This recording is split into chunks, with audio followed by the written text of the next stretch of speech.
So make sure you got everything up. Having said that, I'll go ahead and cue everything up on TikTok. We'll start in 3, 2, 1. What up, folks? Once again, it is indeed your boy Tim, the handsome liberal. It should go without saying that you see behind me on the monitor, we're going to be talking about President Trump's economy. Now, clearly his tariffs are attracting a lot of attention. You would expect that. I mean, you would expect his tariffs to be attracting a lot of attention just for how wide-reaching they are. I mean, he's placing tariffs on Canada, Mexico, and China simultaneously. So it shouldn't surprise anyone that his tariffs are wide-reaching. But what we're going to be talking about tonight in regards to his tariffs, I want to get a few opinions from you, because there's a lot of questions to be asked in regards to his tariffs. A lot of different things that could certainly come about, and I don't know if we're expecting everything to happen is going to be good. Everything that might happen is going to be bad, or a mixed bag. We're going to talk about that mixed bag. So, starting out, I want to ask you guys this question right off the bat. Remember we were always talking about the price of eggs, the price of groceries, and how bad everything was. We wanted prices to come down immediately. People were barely able to feed their family. So obviously the Biden economy was leaving a lot of folks unhappy, and they wanted immediate change. Having said that, I want to play a clip from you. This is in regards to This is President Trump speaking out. I don't know where I left the clip at, but this is him speaking out about his the tariffs, what implications, what could happen. I want you to hear what he says, though. President. Tariffs don't cause inflation. Okay, I gotta give me a moment to turn. I didn't realize I turned the volume down, but this is him speaking. This is only a few seconds, but it goes to say how he responds to this. This is in regards to him being questioned about his tariffs. They cause success. They cause big success. So we're going to cause inflation. The president. Tariffs don't cause inflation. They cause success. They cause big success. So we're going to have great success. There could be some temporary short-term disruption, and people will understand that. And that's what we're talking about. He says there could be some temporary short-term disruption. Now, this is particularly concerning because everybody wanted prices to come down now. Biden sucked. We wanted to get rid of Biden so we could bring down the cost of goods and services now. Here he comes along and he's going to impose tariffs, and he said this will cause some temporary disruption. So in other words, the pain could extend. So we're not going to get a reduction in the price of groceries, the price of eggs now, which is why people voted Trump in. He's telling us you need to dig in and expect temporary disruption. Now, I'm asking this from a standpoint, and I'm not saying he's not wrong. I'm not saying he's right. I'm saying that folks voted Trump in to solve the problem immediately, not tell us we got to be prepared for more temporary disruption. So what I'm asking, simply put, is this. Because he's saying the American people will understand it. And so all of the folks that were crying out they could barely afford to feed their families, they were damn near going hungry because they couldn't afford anything at the grocery store. He is now saying those folks will be okay with more temporary disruption, is the phrase he's using. I'm going to ask the simple question. Is this leading folks to believe that maybe under Biden the economy was not as bad as folks were saying it was? Because we needed a fix immediately. We couldn't afford to buy anything. Cereal cost too much, eggs cost too much. People were complaining constantly. Now all of a sudden he's in there and suddenly everybody's on board with going through some temporary disruption. And as he explained how long that's expected to last. So all of a sudden people seem to be okay We're dealing with a tough economy all of a sudden. Whereas under Biden, we needed it fixed right now. I'm just going to say I'll certainly entertain your opinion, but it sounds to me like maybe we weren't doing that bad. If he is certain people are willing to deal with it for a little bit longer. That's what he just said. Temporary disruption, and the American public will understand. I'm trying to find out what would lead him to say that if things were so bad. Things that did not deter the president. Tariffs don't cause inflation, they cause success. They cause big success. So we're going to have great success. There could be some temporary short-term disruption, and people will understand that. Temporary short-term disruption, and people will understand that. The same folks who were complaining they couldn't even buy groceries, they will be if it lasts a little bit longer. I want to get your opinions on that, because that makes it sound like we weren't doing that bad under Biden. And we got a few questions on this before we continue on and start taking calls. He also suggested that one of the reasons he's imposing these tariffs is because he believes this will stop fentanyl from coming in our country. I want to ask you folks right off the bat, do you believe that's possible? Do you believe that's true? Now that's Canada we're talking about, not necessarily just Mexico. Do you believe tariffs are going to lead to a reduction in fentanyl? Keep in mind, Americans are not having fentanyl forced upon them. Americans are voluntary consumers of fentanyl. We have a demand in this country for fentanyl. This is something the fentanyl users in America want to come in. But he's saying his tariffs will stop that. So we'll talk about that as well. I want to know from you folks, and we're speculating here. We won't know the answer for quite a while, I suppose. And he's not going to tell us what window we're dealing with. But I want to know, we're going to talk about speculation in regards to long-term gains versus any losses. In other words, Trump is saying that tariffs cause success. There has to be some negatives, though. We're going to speculate on what they may be. You can't just impose tariffs on folks and face no negative outcome from it. As if we're going to win and we're not going to concede anything. Unless some of you folks believe that's likely to happen. But generally, it's a give and take. What are we going to give while we take? So we're going to discuss that as well. To some degree, are we just blindly following Trump, assuming that, listen, he knows what he's talking about, he knows what he's doing, and we'll fare out pretty well on the other side? Because he's not explaining a lot of how this works. So are we just blindly assuming that, look, at the end of the day, this man really knows what he's doing, he's really good at business, and we will emerge successful? Talk about that as well. And last but not least, because Trump said tariffs cause success, I want to ask you folks, how do we judge success?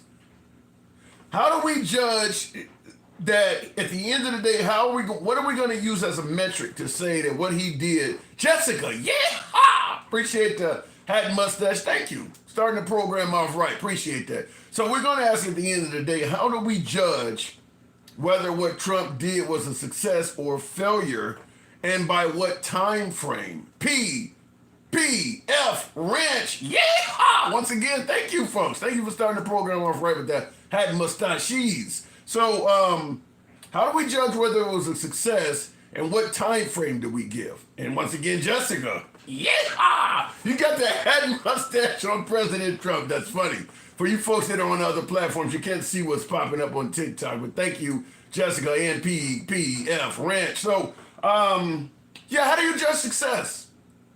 Let's say 10 years from now, his tariffs turn out to be great. Well, he's long gone by then. So how long do you give him for this to become successful? Because he's already admitted there may be some short-term setbacks. So how long do you give him before you start saying, this ain't right, this ain't successful? So we'll talk about that.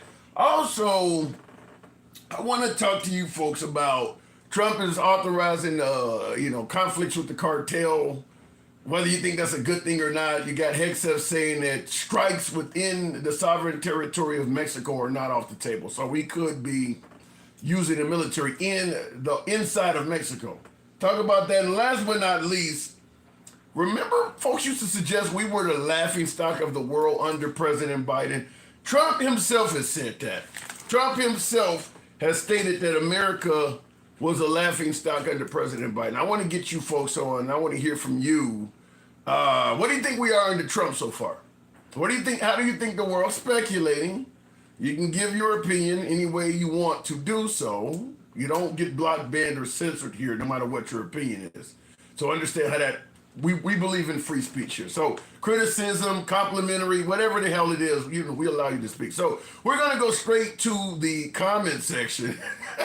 Don says we look insane now. Jesus, the world doesn't trust Trump, so they don't trust the United States, says Archangel. I've said this before, long before Trump got reelected. I said when he got us out of the Iran deal that Obama got us into, in my opinion, he would have given other nations a reason not to trust America. And that's not to bash Trump. I know my beloved MAGA is like, here you go with bashing Trump. But if Obama signs into a treaty with Iran and Trump comes along and says it's a stupid deal, we're getting out of it, other nations could easily say then, your president, talking about Mr. Trump, has shown us that any future president could deem any deal we make with you today as a dumb deal and just get out of it. Why would we want to get into a deal with the United States at this point when Trump has made it clear that the validity of this deal is only as good as the president in office? Look, if you believe that the Iran deal Obama made with Trump was a dumb deal, that's fair. We can debate that any way you want to. Maybe you're right, maybe you're wrong. But fact is, America put its word on that deal. You can't just undo something because when you did it, you were out of your right mind or you had the wrong leadership, whatever the case may be. You can't just undo a deal like that. Trump did that, and in my opinion, if I'm making a deal with the United States, I would bring that up. How do I know I can trust you? Trump has already shown that you guys break deals. Simply put, the next leader thinks it's a bad deal, he may just break it. So we're going to talk about all of that. Real quick, looking in the comment section, we'll go ahead and start it out. The world doesn't, I saw that already. I'm having a Biden moment.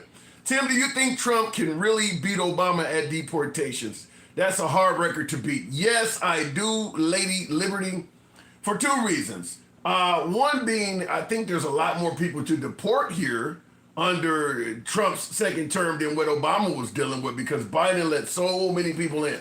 So that gives Trump a slight advantage there. And I've said this before. I think Trump will have the largest deportation numbers in history because it is not only what he ran on, I solemnly believe he will break the law to get people out. Whereas Obama was doing it, but within the law. Trump will break the law or create new laws to allow more deportations, such as getting rid of birthright citizenship. Due process, things like that. Getting rid of, you can no longer claim asylum. Right now, I don't think there's any way, if you're coming from the southern border, I don't think there's any legal way right now to seek asylum in America. So Trump will go outside the law to make it happen. So in addition to what Obama did, he's going to do a lot more. So I think he will break those numbers. One reason people voted for him was because he said he was going to bring the price of stuff down on day one. That is what I thought too, Tamar. But apparently he has stated that there are going to be some short-term setbacks that America will understand. So he has a difference of opinion on that now. Grandpa Wisdom, good evening. Welcome to the program, Grandpa Wisdom. If the box brings him up. Let me make sure I got my equipment right here. Grandpa Wisdom, good evening. Good evening, brother. How you doing today? I'm doing real good. I'm doing good. So Trump's tariffs, do you favor them to get Canada and Mexico under control? Not necessarily. I know tariffs can be good in many different ways, but it affected Americans more than anything because the prices are going to go up on us. And I know that's a short-term discomfort for us. Okay. But it might get them to act right. I don't know, but my experience, it really don't help the Americans that much. Well, Trump is saying it will lead to success, though. I mean, so what do you think he's basing that on? He's looking at more as a long-term goal. It might lead to some form of success. It might get them to try to act right, to try to will and deal with us because we the superpower, and we the buyers. Right. We're gonna buy the goods, and so if you put a little pressure on them, and they might say they might try to act right, but however they're gonna hurt us. They're gonna hurt us in the beginning, and that's what he's doing. I feel like I had buyer's remorse. When you promise me something, I'm looking for my stuff to be looking pretty good on your first day. But I understand you don't have the power to do that because. Right. Well, wait a minute. You said buyer's remorse. Did you vote for Trump yourself? I have, but Wait. I have? What is I asked you, did you vote for Trump? You said I have. You're not going to get away with that? What the hell does that mean? that means I didn't trust him the second time. Okay, so you picked him over Hillary Clinton, but not over Kamala Harris. Yes. What about over Joe Biden in 2020? I went with Uncle Joe. Okay, all right. So you voted for him once, and you voted against him twice. All right. But when you voted, hold on. When you voted for him, I'll let you continue, but when you voted for him in 2016, many folks suggested we had a really good economy and he ran the country very well under his first term. Why didn't you vote to give him a second term? Because I looked within the forest, before the trees. I seen what was going on. When Trump said that he was going to drain the swamp, I seen number of swamp people came up into his administration. Okay. And I'm like, who are these people, brother? I thought you were supposed to drain. I didn't think you were supposed to bring them with you. But So you actually do meet the definition of buyer's remorse. What you're saying is accurate. You did vote for him, and you were unhappy you did. Yes, because even though he his rhetoric was way out there, and I didn't like that. As being a man of God, I'm not down with all that craziness. I want you to be a president for all and not a president for some. And I believe that he was preaching to the choir of people and not all the people. He was speaking to a specific set of people. And you're not including everybody within your message. And when you don't include everybody in your message, you want to badmouth another party and not bring that party with you. What you advocate for is separation and not unity. And I'm looking for unity and not separation. I want all of us to come together. Did you see? Did you feel? Now you voted for Biden. Did you feel Biden was trying to unify us? Yes, Biden did try to unify us. He tried to talk to all of us. Even I'm an independent. But I'm a conservative as well in my independence because I grew up Baptist. You know how mine is in the Baptist church. Right. But see, at the same time, I seen the unity and Biden try to unify the people, but they had so many different messages out there with that, to get people to be against him and all that other stuff like that. I understood. So let me interrupt you and ask you because you mentioned you grew up in the church and you're Baptist and things like that. In the comments, Rocky, I can't see the rest of it. Something Rocky View says, and he says this in caps. No man of God would vote for Joe Biden, suggesting that if you were a man of God, that Joe Biden is not the guy you would support. How do you respond to something like that? I would ask him if he have not sinned, cast the first stone. Ooh. Joe Biden is a dedicated Catholic. That is true. I don't know. I don't know why people don't see that man was very religious.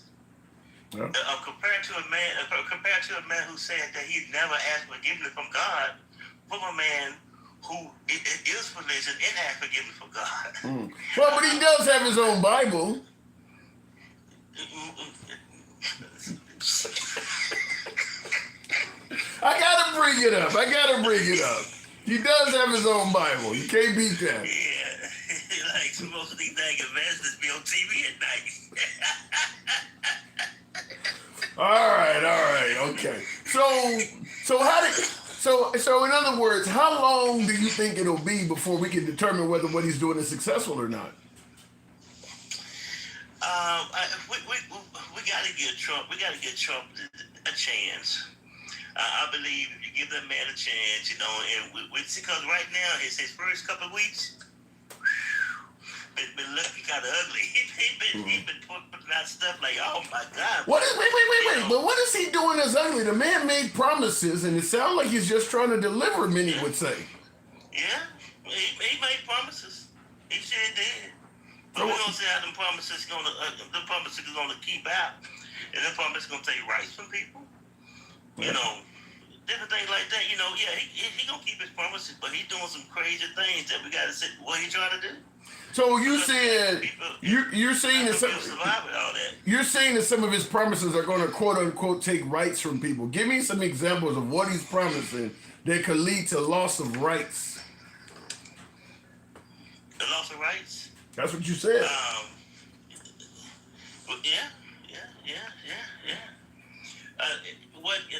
A lot of different rights of people is the equal opportunity type stuff. What he's trying to do right now. You done froze up on me. Okay. Can you skip? Oh, there you go. It's freezing? Hang on, let me. I see you now. Okay, well, can I make if it's because otherwise I'll switch over to my. Oh, it's a poor. Yeah, I can see you fine. Gave me a warning, a poor collection or something. Oh, that's weird. Okay. So you're saying like when you say loss of rights, I'm trying to figure out what rights are Trump threatening to take away from people. It's not that he threatened to take away rights, but you got to see what his administration is doing right now. They demonizing DEI and all that stuff like that when DEI don't have nothing to do with what they think it does. So you know, there's a lot of different things that they're doing that it make it seem that it's like who are you really attacking? You know, and when they do stuff like that. So you know. I got to look close on it, you know, because I'm in Texas, you know, born and raised here in the state of Texas, and a lot of things what people talk about, I don't see. So, you know, I'm trying to figure out what is going on here. How do you like but you being born and raised in the Lone Star State, what do you think of Abbott, your governor down there? Greg Abbott? Yeah.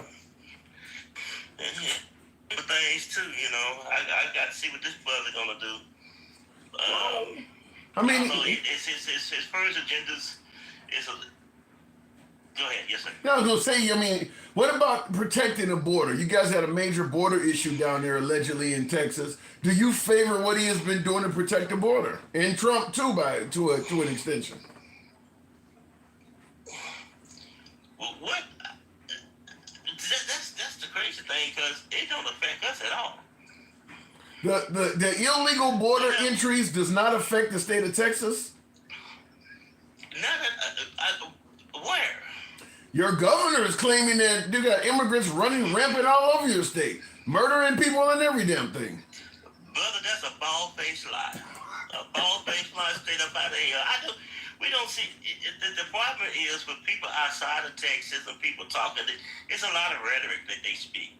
They just demonize the other. We don't have that mess out here in Texas. We don't even see it. Nobody run across our street. I don't see an illegal Mexican come out. Brother, that stuff is weird. Well, I'm curious. What part of Texas are you in? So right now I stay in the DFW area. So you're in Dallas, and no issue with undocumented or illegal aliens at all. No. Well, your governor says otherwise. Yeah, well, you know, it's not what they say it is. You know, I believe that it's a whole bunch of rhetoric just to get people all up in their feelings about certain things.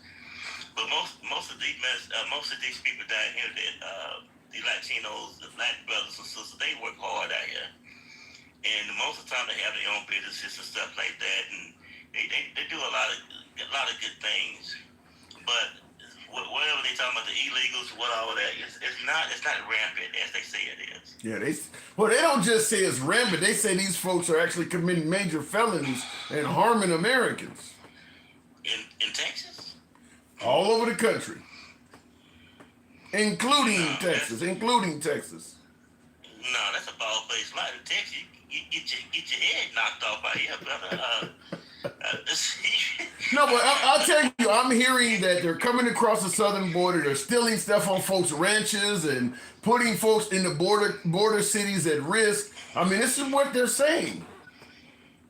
No, brother. In Texas, no. In any crime, I got 14 grandkids. And so I got 14 grandkids and I got 4 grown children.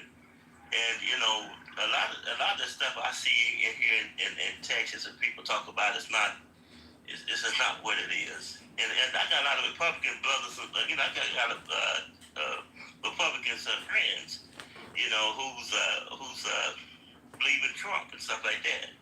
And, you know, we talk about it. I said, brother, where have you seen this stuff rampant at? I said, most of us packing, man. I pack when I go to work. You know, I pack before I leave the house. I got a lot of beautiful things. You can't come to my house and say, you know, do some crazy things. Yeah. You can put your hands on one of my grandkids or one of my children. Yeah, that'd be the last one you put your hands on, brother. You know. Understood. So I don't. A lot of people be thinking crazy stuff. I don't know. But I understand it's the news media. It's the influence and stuff they see on TV and stuff like that. It's a bunch of BS. What are you hanging out with Michael Vick over there? What is that in the background? I gotta move it on, man. I'll give you the last word. Go ahead.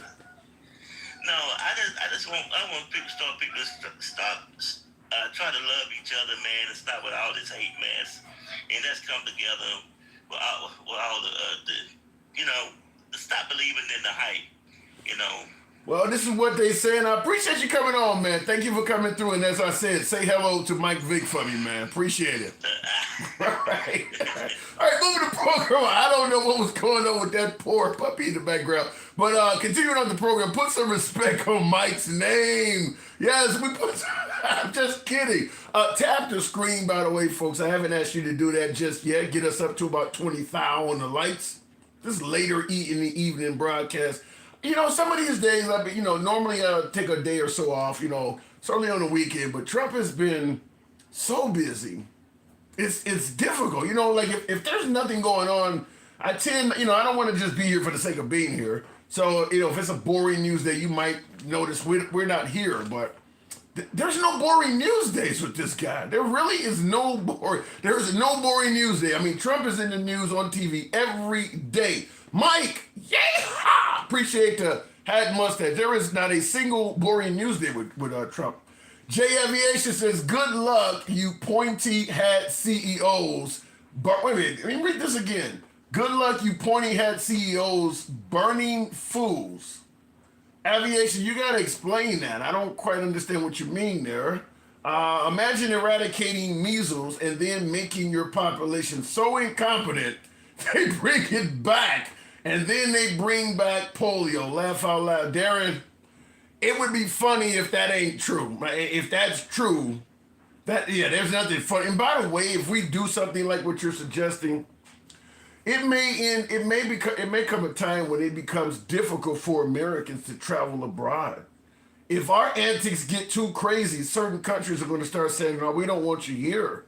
Remember during the pandemic, when certain states were open and other states were social distancing and wearing masks, and we started having a division in the states. I think New Yorkers were not letting Floridians come to New York, and then it ended up flipping around and Florida was not. I mean, so yeah, if we get too crazy, we start banning vaccines and polio and the measles and all that shit starts coming back among Americans, you could find it difficult to travel abroad. Looking in the comments though, can anyone check Japan, Australia, New Zealand, and South Korean stock markets? Unfortunately, all of this shit's tied together. So if ours go bad, theirs will too. And that's a good point, though, Chris, because all of those countries are already dealing with Monday morning. I used to live in Australia. They're like 16 hours ahead. So it would be like noon, almost 1 p.m. Monday afternoon where I used to live at. So, I mean, yeah, checking their stock markets can tell you quite a bit. If a migrant stole your job, I will deport you. Mike, I don't know what you're trying to say there. Anyway, we'll continue on with the program, Noah. And like I said, we are on Instagram Live as well, so feel free to come on through. I do want to, I don't know, I'll try to bring him up if he wanted to come in through. That is Chris Bearden. Trump needs a little twerking. Well, he's the president now. He's the one that twerks. He's the one that twerks others. You're not going to twerk him now. He's the most powerful man on the planet, probably. There we go, Chris. Good evening. Welcome to the program. What's up, man? I've been watching your ass for a long time. Oh, appreciate it. I saw you on Instagram, and I'm like, I want to hear from my Instagram. Now, I don't know your voting affiliation. Did you vote right or left? I voted right. Okay, so you voted for Trump. Did you vote for him all 3 times? I did. Okay, fair enough. So how do you feel about his tariffs? I think he used them mostly as negotiating tactics. And I think in the long run, like he was saying, in the short term, we may hurt in the pocket. Excuse me. But in the long term, I think his goal is to bring back American manufacturing and to maybe make things cheaper for us. Yeah, but okay, so one of the questions that I have, though, because when we had Biden in office, people were really suggesting that the economy had them pinched, they were hurting, they wanted things better now. Trump comes along and all of a sudden we seem like we have time to wait until things get better. Why did it change? Can you repeat that part one more time? I'm sorry. When Biden was in office, we were complaining about the high cost of eggs, the high cost of groceries, how we needed immediate change. We needed groceries to come down immediately. He used a lot of phrases like day one. Suddenly he comes in, he imposes tariffs and says that Americans will understand that there will be a temporary setback. So in other words, the suffering could go longer and may even get slightly worse, and Americans will understand. What happened to we need this fixed immediately? Yeah, I was wondering the same thing. Yeah. I guess it's politics, man. I don't know. They all kind of swing the truth a little bit sometimes. Yeah, but why aren't voters like yourself, some of the Trump supporters who were saying that this needed to be fixed immediately, why aren't they? Where's the outcry now? They seem to have calmed down. They're okay with something less than immediate. Probably just don't want to talk about it. I mean, to be honest about it, I don't know. Like some people's more laid back than others. I'm one of the laid back ones. Not that I don't care, because I do, but I just, like I said, I think the long term goal is a good thing, but the short term goal is going to be hard on us, and he wasn't honest about it. I mean, that's just the truth. That's the way I see it. Oh, you said he wasn't. So you're admitting he was not honest about it? Yes, sir. Wow. Okay, fair enough. I mean, do you have any voters' remorse yet? I mean, you're admitting he's not honest about something so far. Does that make you have any voters' remorse at all? No, I don't. Okay. I see it as I think a big deal with him is foreign policy. And I see a lot of good things he's done, only just at that one thing. Like he just signed into law school choice, man, that's a big deal. That's going to help a lot of inner city kiddies. Inner city children, yeah, I get it. How do you think school choice is going to do that? Because I'm hearing a lot of the opposite from a lot of folks. How do you think school choice is going to help inner city children? They'll be able to go to better schools, Like my hometown, for instance, well, every city across America's got better schools and some right. So good because of where they're at, to be honest, not talking bad about one area, but that's just the fact. They don't have as good as schools in minority neighborhoods a lot of times. And then now, they'll get a chance to go to these other schools. I mean, I guess that's how it works, right? But I'm trying, even if you're living in the inner city, and I mean, a lot of inner city kids are impoverished, even if you can go to a different school, I mean, are they going to cover the additional transportation to get there? That'd be a problem that you got to consider too. Yeah, because giving somebody the right to go to a school that's 10 miles away, But if they can't afford the process of getting there, then that's not much of a benefit. Right. Yeah, because the bus may not run over there. And Right. If you don't put some kind of school bus system in place to get them to this new school that you're giving them access to, then you're offering them something that they can't cash in on. plus, I guess he'd be putting a lot on the states, right? You know, because it's like the state would have to take care of, like, infrastructure, I guess. Right. They wanted to create that kind of infrastructure, right? Right.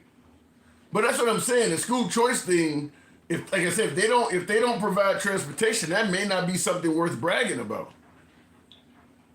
Yeah, I can see both sides of it.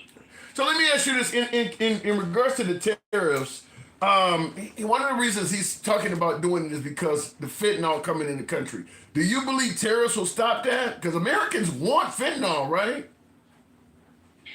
To be honest with you, man, I'm hardcore on that shit. What do you mean? Like, I've been thinking since the 90s. I'm 50 now, so like in the 90s and a little bit before then, you know, teenager years, early 20s, I've been thinking that eventually we were going to get tied up with them jokers over there. So What do you I'm mean? hoping he does. I'm hoping he does send the military and wipe the cartel out, dude. All right, but now he promised the whole. You know, one of the bragging points of Trump. One of the good things about Trump is we didn't have any new wars. If we start going after the cartels while we're also imposing tariffs on Mexico and deporting their citizens in the worst of ways, then we're kind of going to be at odds with Mexico too.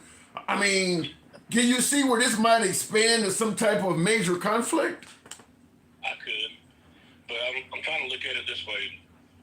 Yeah, there's so many hundreds of thousands of Americans die from the fentanyl. I mean, you're gonna be saving a lot of lives. I'd hate to see life lost, but it's the cartel. You know what I'm saying? Mm-hmm. But so you think if you eliminate the cartel, Americans are going to not be able to get high anymore? No, I don't believe that. I'd be foolish to say that and think that.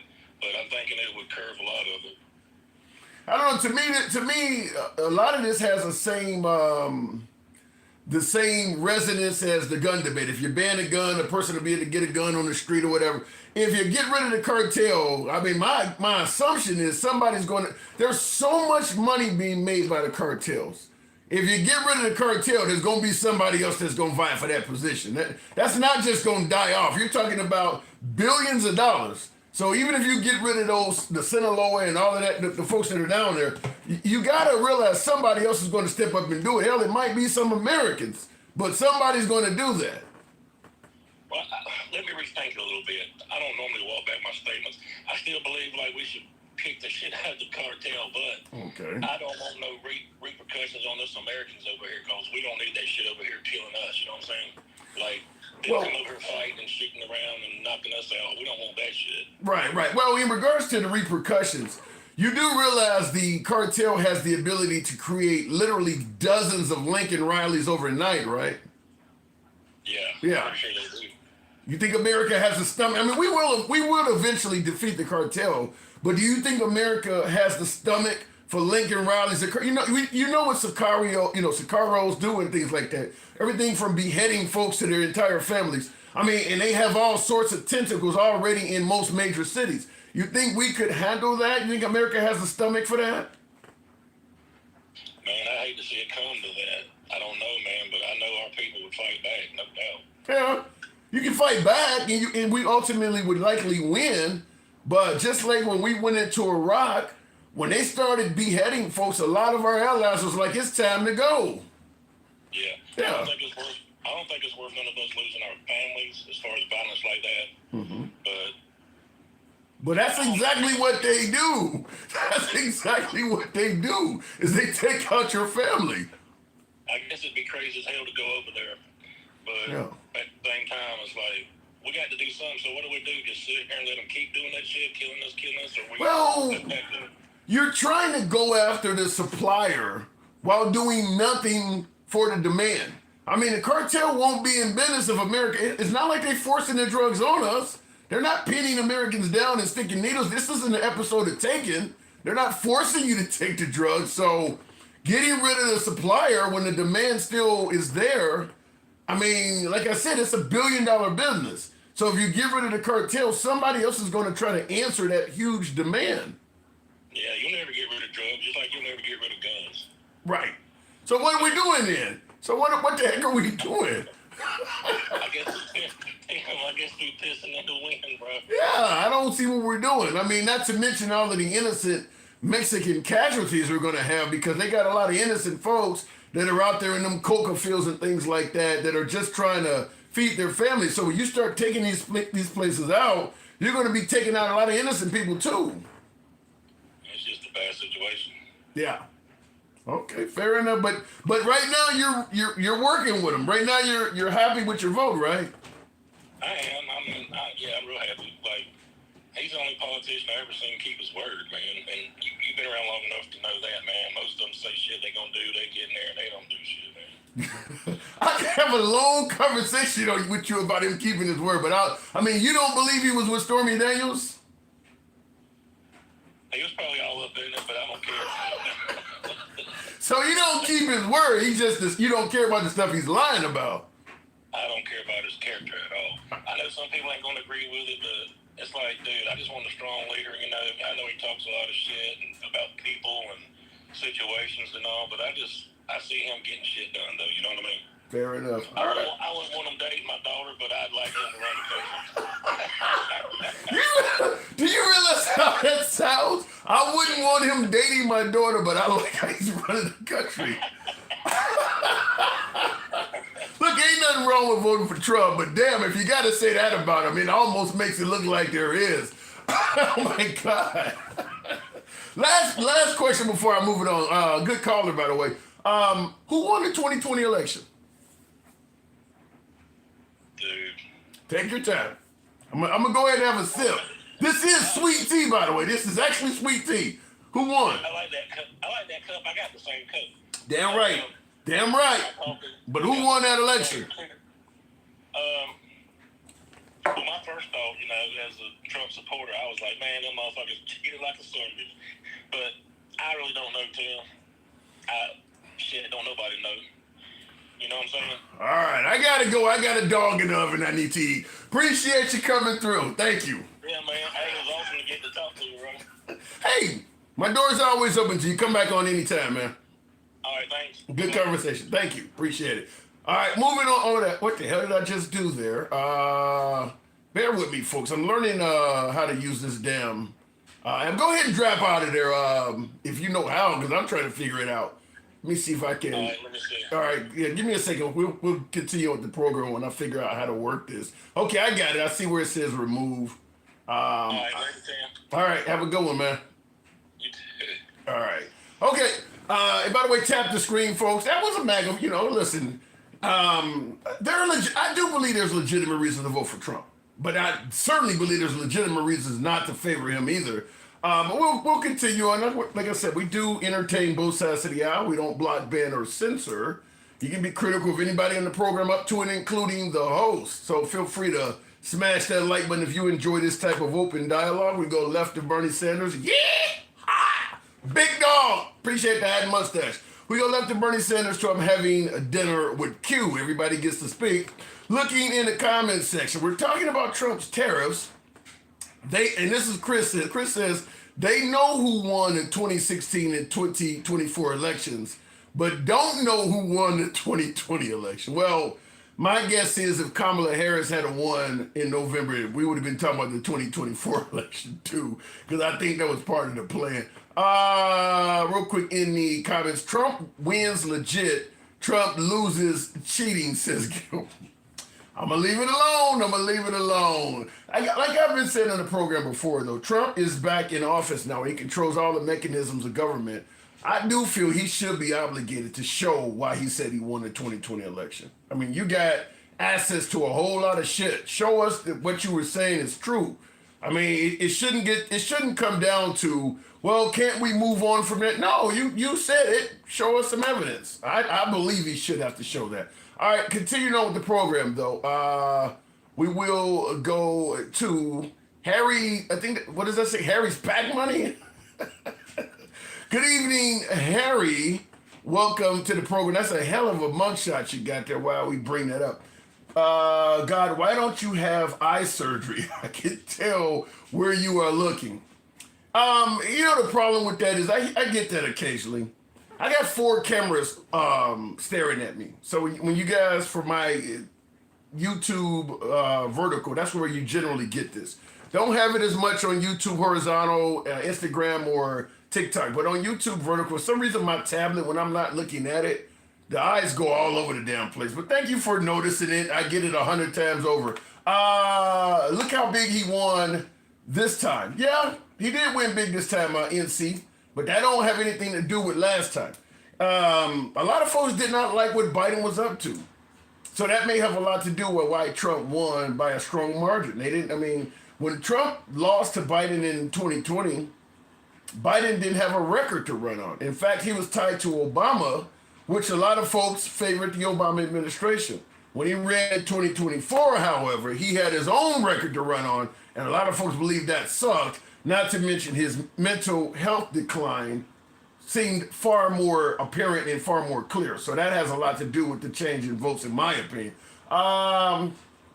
I think it was staged for popular opinion to vote him out and have him run again so he could see what he was doing. Like I said, I'm willing to entertain any theory as long as there's actual evidence behind it. And that's the only issue I have with Trump. Whatever he says, if he can prove it, I'll be the first to say he was right. In fact, I even have a Trump was right hat over here. I'm willing to hold it up when I think he's right, but he does say a lot of things for which he doesn't prove, and people just accept it as is. I'm still waiting to see about the Haitian migrant thing. I haven't seen any evidence in this stuff. So he says a lot of things he don't prove. He said Obama wiretapped his office. He never proved that. So some folks don't care if he proves it or not. If you say something that's pretty critical, look, fine. Maybe we should address it. But show evidence that it actually happened is all I'm asking. Continuing on with Farlow. I don't know what happened with my last caller, but Farlow, the Democrats and Joe Biden is why Trump won. I could agree with that, Darren. I could agree with a lot of that. Farlow, good evening. Can you hear me, Tim? Loud and clear. All right, good. It's the libertarian perspective. What you got for us? We're talking about the Trump tariffs. Do you favor them? It depends. If he gets rid of the income tax, yes. Okay. Pros and cons. Do you think there will be anything negative? Because he's making it sound like there's only going to be good things for Americans. You think it'll be all positive? Actually, no, CNN report that he said that it's going to be some pain. So he doesn't. Short term. Maybe. Short term. Short term pain. He said short term pain. Well, it depends on what his definition of short term pain is, too. Because mine and yours could be different from what he's talking about. Right. So, like what I asked my last caller, we were being told that the economy was so bad we needed things to improve immediately. Why are we now okay with short-term pain simply because Trump won? We wanted eggs to be priced decently. We wanted gas to drop. We wanted this stuff immediately. Now he's saying that we're going to deal with some short-term pain and Americans will be okay with that. Why did it change?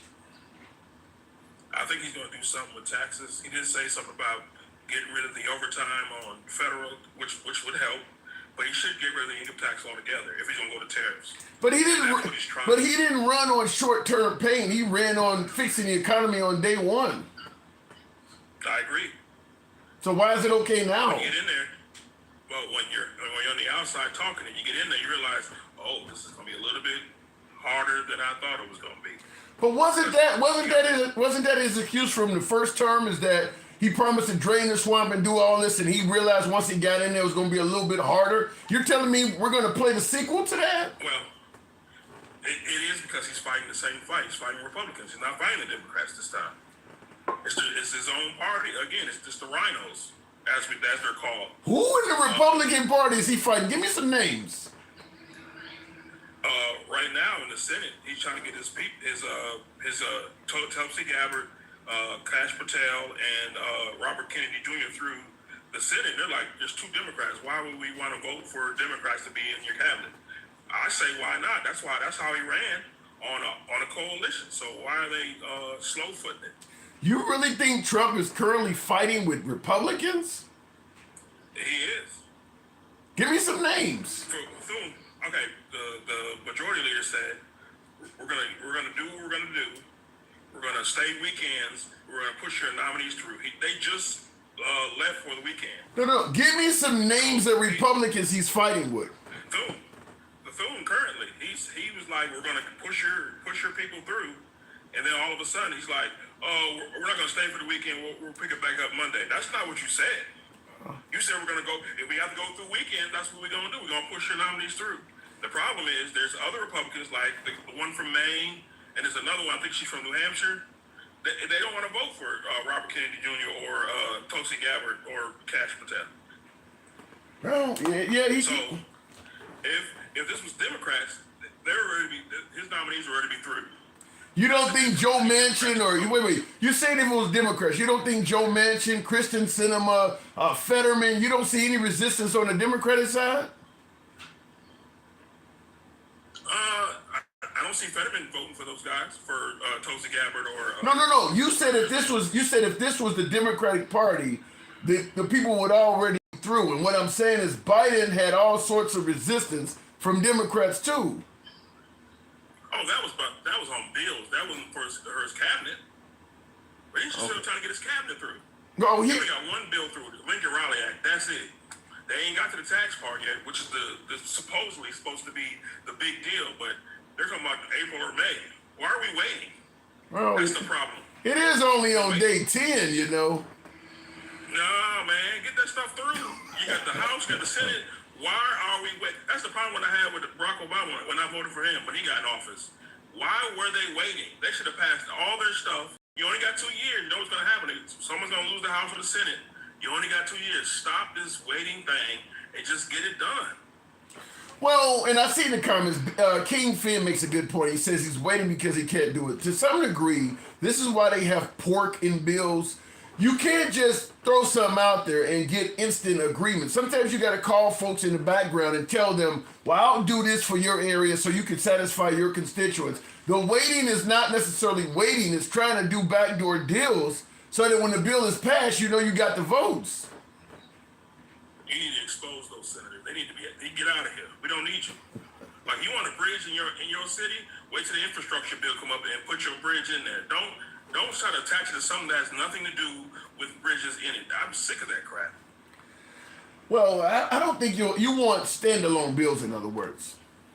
That's correct. Yes, I would prefer that. Yeah, you're never going to get that. And for the reasons I just said, if you have a bill, if you want to... Lincoln Raleigh Act. Huh? Hold on. What was in the Lincoln Raleigh Act? What did they put in the Lincoln Raleigh Act?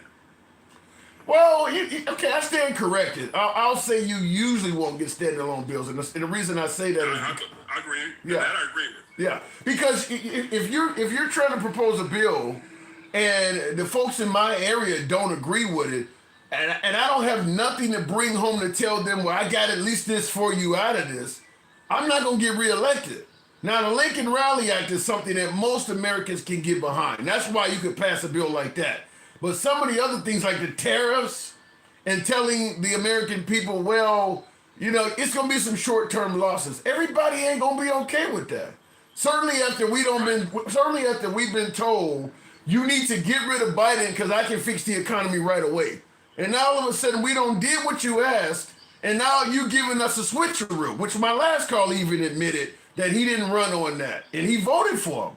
My last caller admitted, even though he's happy he voted for Trump, he's admitting he didn't run on extending the suffering. He ran on fixing it.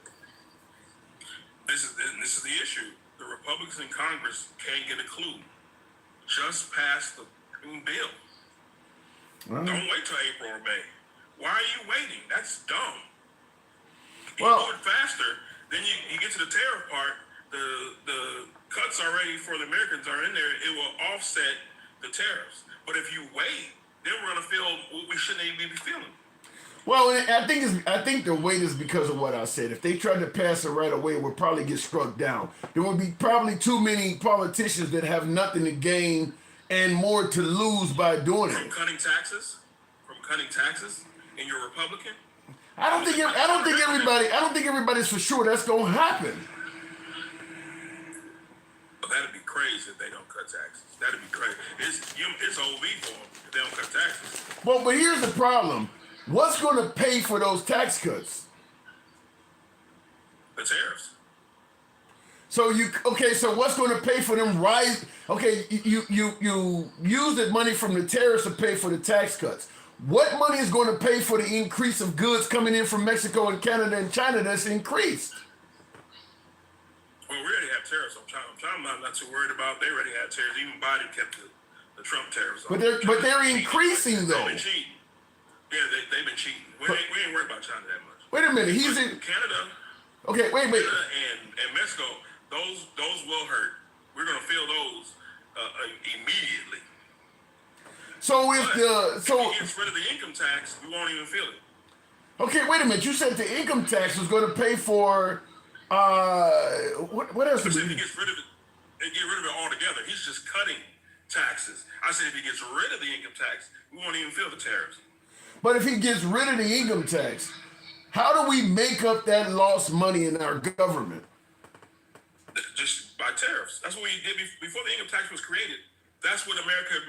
That's how we got revenue, was through tariffs. But that's what I'm telling you.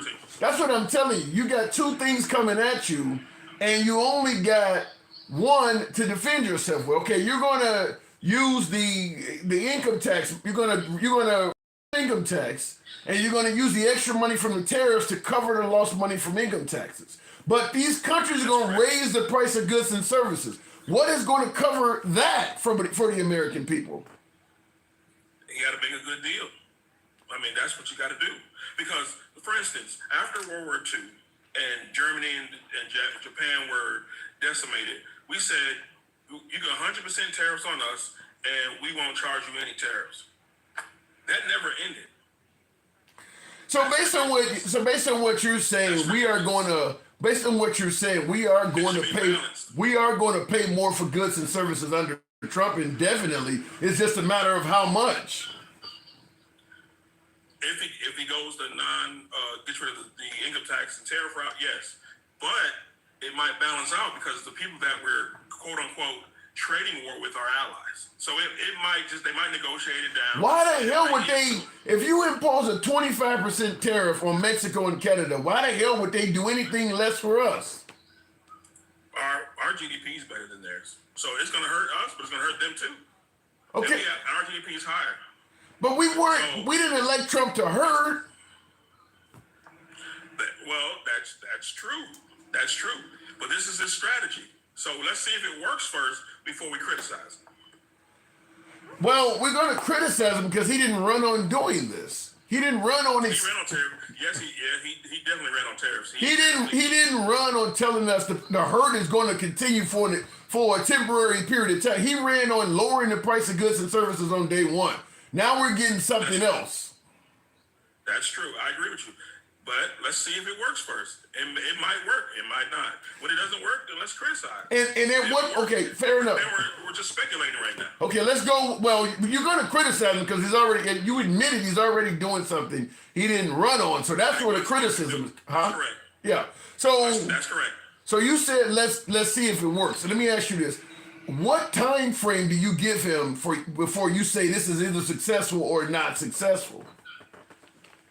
I would give him to the summer. That's when gas is going to rise, when it gets hot. Okay. And because people feel pain at the pump, they're going to be very vocal about it, trust. Right. So if you haven't seen the price of groceries and fuel drop by the summer, then you will say it's a failure. If I don't see a significant drop. I mean, it's going to go up because it's the summer, but if let's say gas is like $2.63 in Alabama right now, if it goes down to like $1.75 in the summer, that's success. I think that's a success. What if okay, what would be a failure? If it goes $3-4 in the summer, we're gonna have a problem. If it goes to $3 a gallon, would you find yourself having voters' remorse? Would you then be unhappy you voted for him? Oh no, I didn't vote for him. I left it blank. So you didn't vote at all? Yeah. No, I voted. I filled everything else out except for President of the United States. I didn't vote for either one of them. Why not? Oh, first of all, I'm libertarian. That's first. Mm-hmm. I didn't like the people that person they put up. Second, I didn't like either one of them. I just didn't. Have you voted for Trump ever? But second, no, I voted for Joe Jergens. Second, and Larry Johnson the other time. Second, wow. I live in Alabama, so it doesn't matter who I voted for. Trump was going to win the state, or I should say the Republican was going to win the state. So it didn't even matter.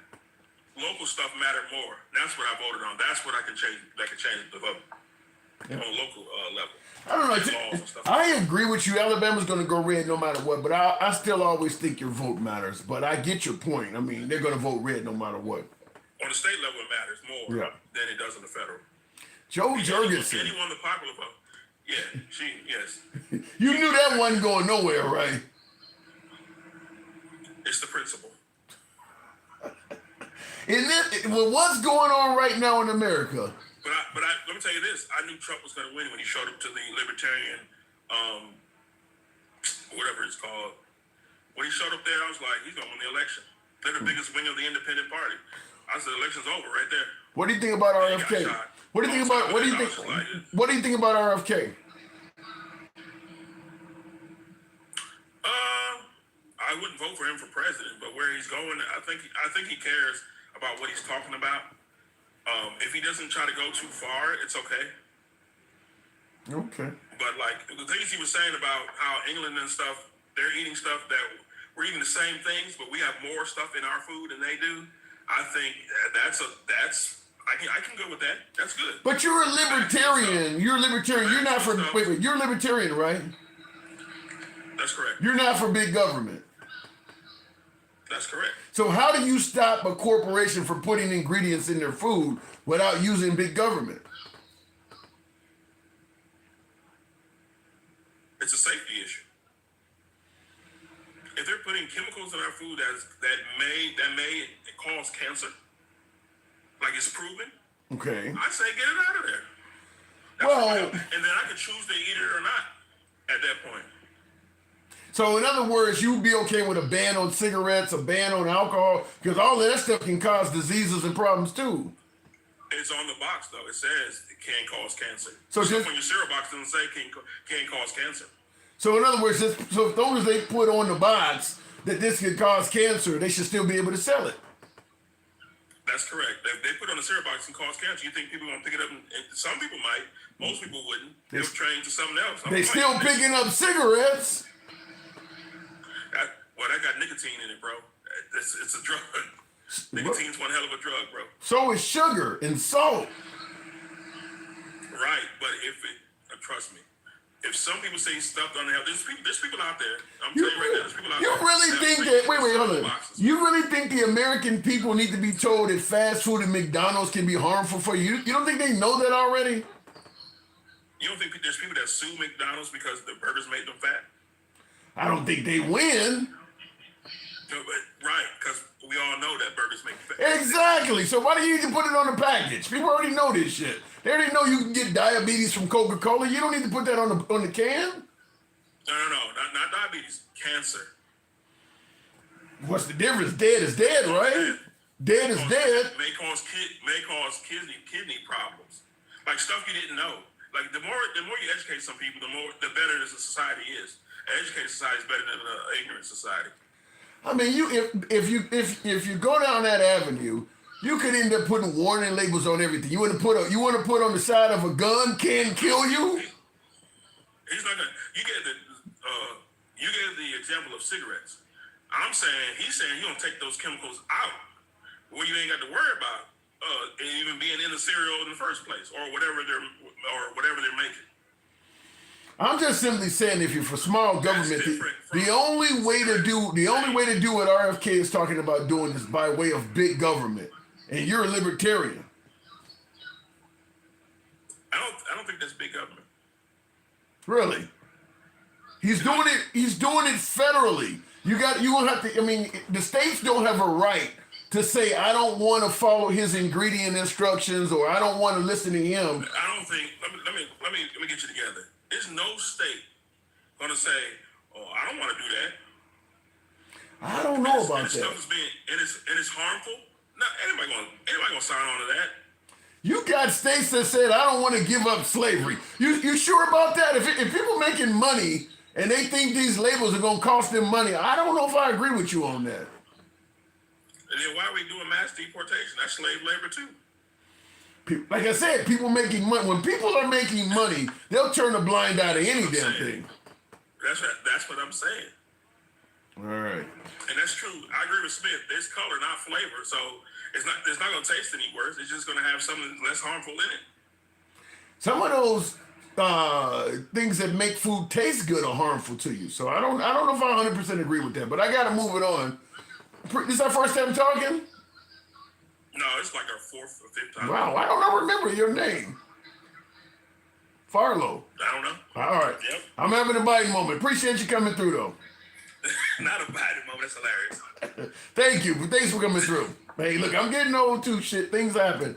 Tap the screen. Get the likes on up to about 40. Can I get 40? That might be a bit much for this crowd. But tap the screen, get the likes up, smash that like button on YouTube. I wanted to point out and say thank you to Jeff S. What did I say? Something Wan. Thank you for your support in that super chat. Thank you, Sam S. What's your argument? I'm talking about, well, tonight we're talking about the Biden economy. We're talking about Trump, the Trump economy. Biden is gone. We're talking about the Trump economy, but Biden will come up for the simple fact that we were under the impression that things sucked so bad under Biden, we needed to get rid of him so that we could get Trump in there to lower the price of groceries and goods and services immediately. Now that he's in there, it seems like we're okay with that not coming right away. And I am certainly trying to figure out, how does that work? I mean, once we get rid of Biden, reducing the price of eggs and things like that how often do you hear folks on the right talking about the price of eggs right now? They're still very high. They're still very high in price. Trump gets in there and it's not a conversation anymore. Here is what he is saying in regards to the tariffs. I've been playing this clip. Not deter the president. Tariffs don't cause inflation, they cause success. They cause big success. So we're going to have great success. There could be some temporary short-term disruption, and people will understand that. Now, China vowed Here's one of the corresponding things. countermeasure. I'm playing a quick clip. This one's coming out of Chicago. Here's one of the quick things. Now, Trump said tariffs don't cause inflation, they cause success. So if Canada and Mexico impose counter tariffs, will it cause success for them too? Because they're going to be imposing tariffs as well. So I'm asking the question, how do we judge whether what Trump is doing as successful or as a failure? How long do you give him before you say, look, this is great, see all the great numbers, or this is a failure, look, things never got better? What time period do you use to decide? I mean, you don't give them the whole 4 years to see if the tariffs are working, do you? So at what point do you make the decision on whether it's a success or a failure? Is what we're talking about. Going back to the bots, I will see if I can bring up one of my viewers on Instagram. We're doing kind of both. Like I said, Instagram is up as well. So you folks want to come up live for my MAGA viewers, feel free to go on the Handsome Liberal on Instagram as well. Good evening, Sherbert. How's it going, Tim? It's going good. We're talking about the tariffs. Well, let me ask you one thing, because I need you to repeat this to all the idiots. Do you think we pay the tariffs, or do the other countries pay the tariffs? I'm confident that we will pay those tariffs. Us consumers, us American consumers will pay those tariffs. Every time these other people come on here and saying, oh, the other countries are going to pay the tariffs, we're going to be making so much money. We're only taxing ourselves. Yeah. Well, but what about the notion that Trump? What about the notion that Trump is going to eliminate income tax, and that'll give you enough money to cover the added expensive tariffs? That's an interesting idea. I don't think it's going to work. But there's a silly reference that I think everyone will understand. Ferris Bueller's Day Off, when they're doing the classroom scene with the Clear Eyes guy. Mm-hmm. One of the speeches he's giving, and all the students are bored to death, is about the tariff policy of 18, whatever that was. And he says in there, it didn't work. We can see someone from like 50 years, not 50 years ago, 20, 30, 40 years ago. About 40 years ago. Ferris Bueller's came out. That they knew even then it didn't work. I have got, I've had about 3 or 4 viewers bring that. I haven't seen that movie. I have not seen it, pulled but up, Tim? I've had several people bring that scene up. And we knew.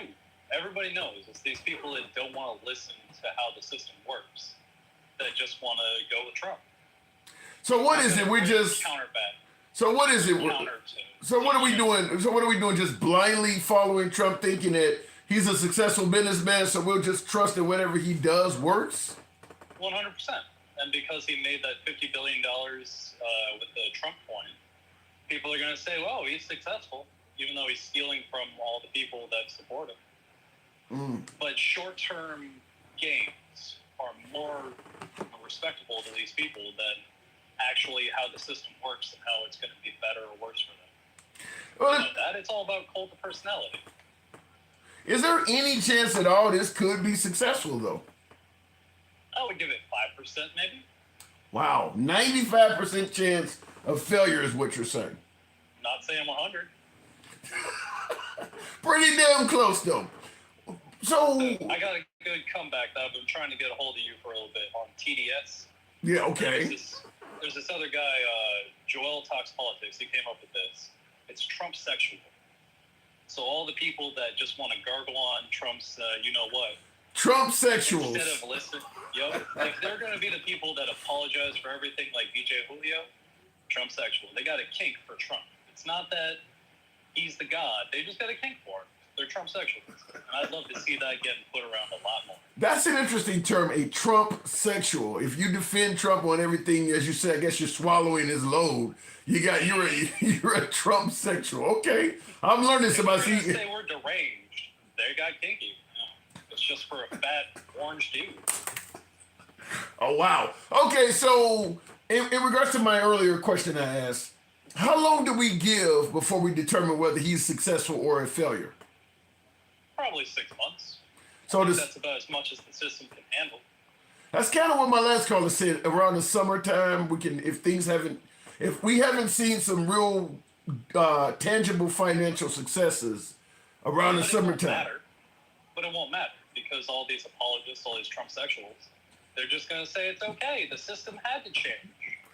Wow. So in other words, it doesn't matter if he succeeds economically or fails. As you say, the Trump sexuals are going to stay with him anyway. Probably about a third of the country, no matter what he does, it's always going to be perfect because he's sent by God. Remember that. Tim. Middle of Fifth Avenue. Yeah, exactly. Wow. So nothing matters. This is all just a meme now. But wait a minute. Are you saying if you're going to say a third of the country is going to follow Trump no matter what? Let's say, for instance, we start heading Right off toward. that cliff. Let's say, for instance, we start heading toward a depression, like a Great Depression of the 1920s. You think they'll still ride with him then? Yeah, as they're starving to death. It doesn't matter. Really? Damn. 100 people in the cult are going to drink the Kool-Aid, Tim. You can People, call them the Moonies or the Trumpers, but they're going to drink that Kool-Aid. people in a cult are going to drink the Kool-Aid. That's what I mean. You Yeah, come doesn't with a matter lot if of it's gonna quotes. kill you. It doesn't matter if it's going to kill you. If it means that the ultimate leader gets to keep being the ultimate leader, apparently we don't care. Well, if All he, these apologists, the DJ Julios, the MAGA Reacts, the Gen X, they don't care. He could literally do anything. He'd shoot somebody like that. damn. Well, if he has things locked up that much, I mean, I hate to ask you this, but I guess I have to. What are the chances you believe that at 4 years he's going to step down? Oh, he's not stepping down. I'm going to the Capitol, like I told you, Tim. Right, you did. That's you that said that. Okay. You can tell by the beard. Isn't that a song? I'm going to the Capitol and I'm gonna get murdered. Something like that. Let me go something like that. Maybe the words are a little bit off. A little bit, but it's got the same idea. We're going to have some legal documents signed when I go down there, apparently. But is he even going to follow the law? No. God, no. He doesn't care about the law. That's why you fired the, Everybody. He fired everybody. but specifically the attorney general said he has to give Congress 30 days notification legally to fire them. He didn't do any of that. It doesn't matter. The law doesn't matter to him. Yeah. You know, even though I'm glad TikTok is up. A lot of folks are saying that that's an instance right there where he didn't follow the law because Congress approved taking down TikTok and he said, "Fuck it, I'm gonna keep it up." well, only for 90 days. And the apologists are going to say, well, it was just testing it. Yeah. But we have no right to tell them to sell that company. We're still going to sell all of the data anyways, so what does it matter? Yeah. Think Zuckerberg's going to lose money on not selling his data to the Chinese? Wow. So you do believe we're staring down the barrel of a dictatorship? Unfortunately, and I've been saying that to everyone I could tell for the last year, and nobody cared. I'm being, partisan. I'm being, fear-mongering, even though I'm just telling facts. Whenever you ask any MAGA person about, so why do you believe this? They just come up with feelings. It's never anything that's tangible. It's never a policy. Oh, Biden ruined the government. Okay, how?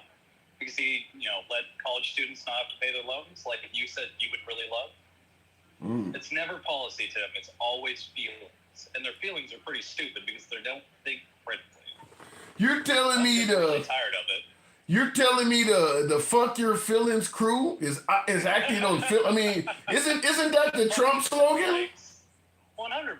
But again, they're hypocritical. So what do they care? I mean, they're the snowflakes. It's the best part about it. Wow.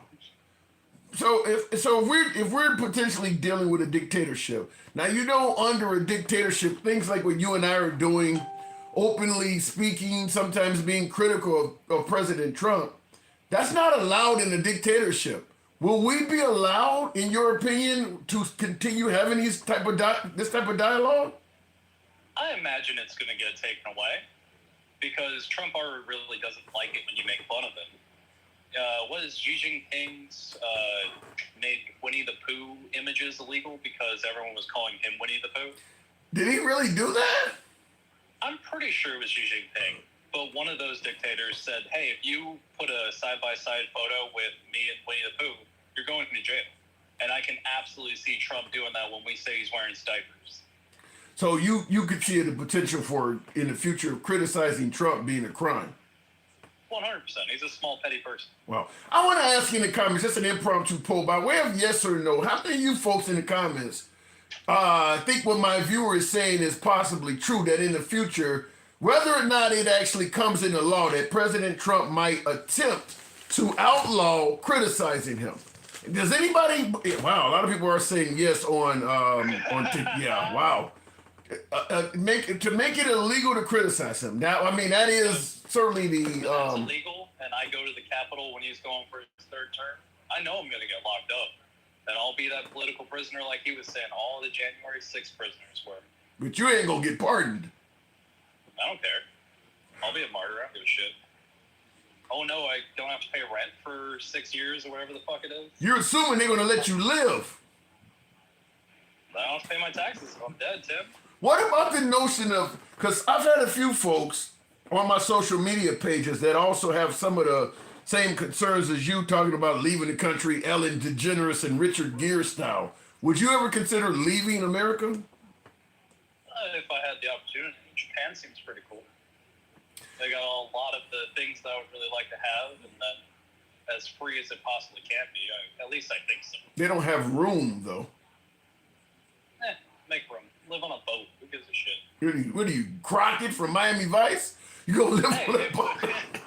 I mean, I've considered the van life for a while, just as all these prices on everything goes up. Why not live on a boat in Japan? That sounds like fun. I can tell you for a fact, van life is awesome. I did it for 4 years. In fact, I got a video on YouTube called Expediting in Comfort, and I showed like my entire makeup in my van. In the back? Huh?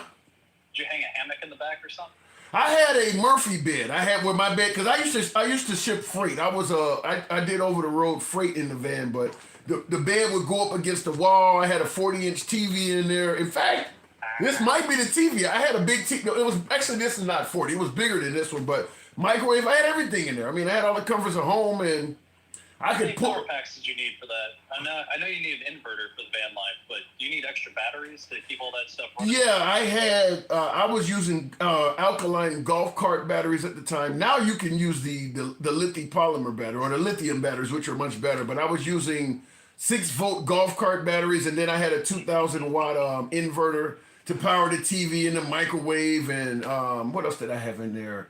coffee make. I mean, I had, it was a pretty comfortable setup back there. And I've parked at, I've parked on the mountains. I've parked at Venice Beach. I've been out in Key West. It was nice to be able to, I enjoyed it. For 4 years I did it. When were you out in Venice? Because this was this before the homeless people took over all the beaches, or was it? I was there during the peak of the pandemic, because I like to go for walks, and I like to go for walks. And I remember I was in LA, and I was walking, and when we get to each other on the sidewalk, one person would go in the street and the other person would go around.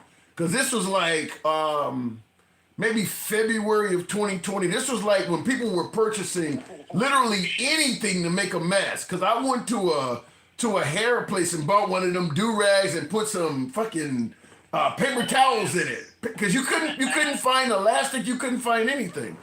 I was in Orange County during that time. Yeah. I know exactly what you mean. But I grew up there. Venice Beach used to be really nice. A couple of homeless people, whatever. And then right about COVID, a little bit before, it exploded to just be a full tent city. Which LA is still pretty cool, but I don't want to live there.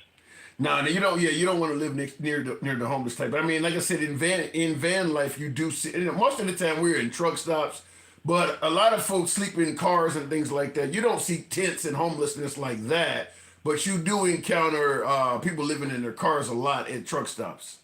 So I've seen all of that. Gotta keep your head on a swivel. All right. But Yep. I gotta get back to work. And I got to get back to the show. Thank you for coming through. Have a good night. You too. All right. Moving on to the program. We're talking about Trump's tariffs. Greetings from Palm Beach. Beautiful place. Beautiful place. Is this Lexington still? Wow. 90s? Did Lexington still do any movies in the 80s? I can't remember, but that man got a lot of ass throughout the day. Lexington still. No, it's not Lexington still, but I know who that is. Deport. Woohoo. Democrats are going to lose another 20 million voters. That ain't, Joey, I don't agree with that.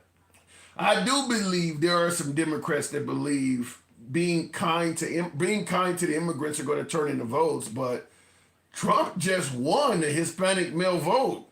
So clearly that's not true. Trump got a large portion of the Hispanic vote.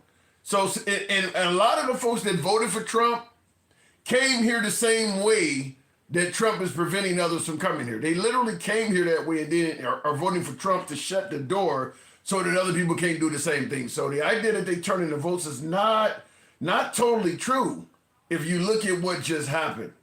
I would say that there's a good chance that most of the Hispanics that voted for Trump either came here illegally or know at least one person that did.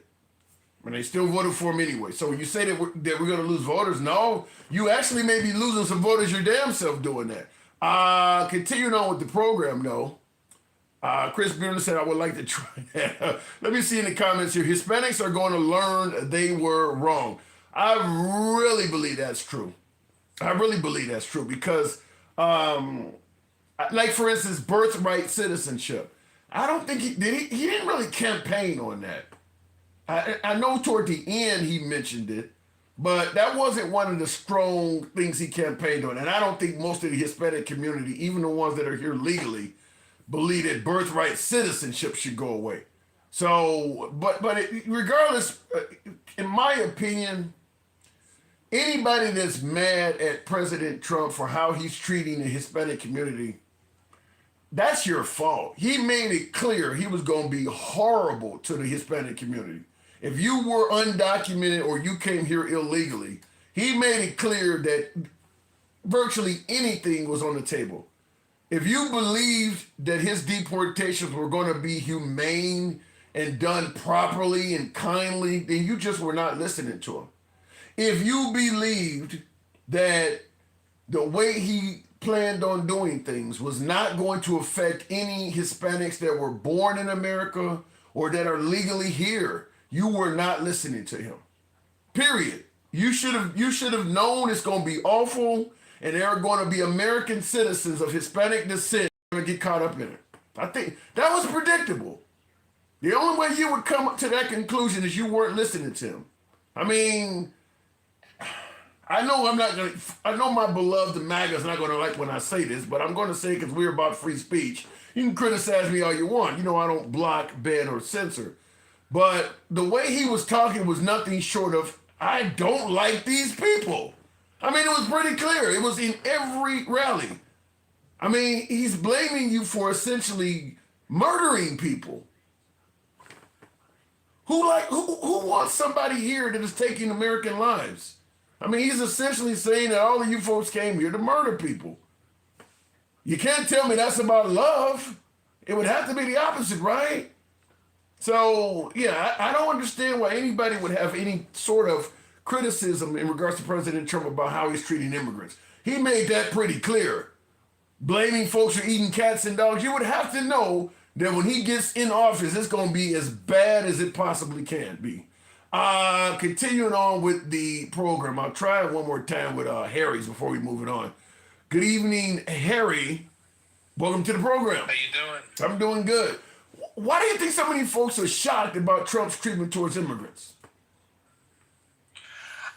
I think that's all just stirred up in the media mostly because the numbers are terrible. I want the numbers to go way up. Like we've seen like 1K per day in the deportations. Mm-hmm. Like they're not even going to beat Obama in the 4-year term. Like Biden let in 14 million illegals, and to get to 2.5, I think that's like 1,600 a day or something. Well, we're not even close. Well, you gotta find them, and I do believe I do believe the numbers will go up. They're all dancing around the street in LA right now. Just you go fucking round them up. They're out there right fucking now. Go fucking get them. What are they doing? You want them to go to the protest? They are identifying themselves. Yeah, absolutely. They should be rounding them up right fucking. Absolutely, I should be there right now.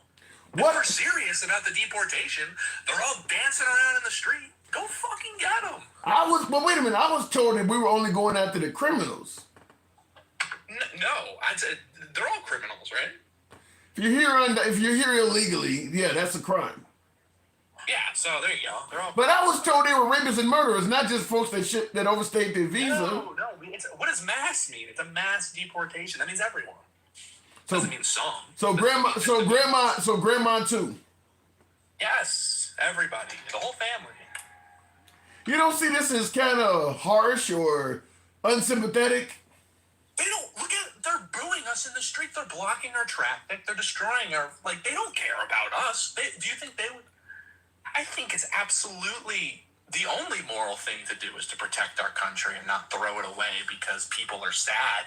What are we gonna do? To rip up the Constitution because there's some crying kid on the television because he's sad because his dad got deported?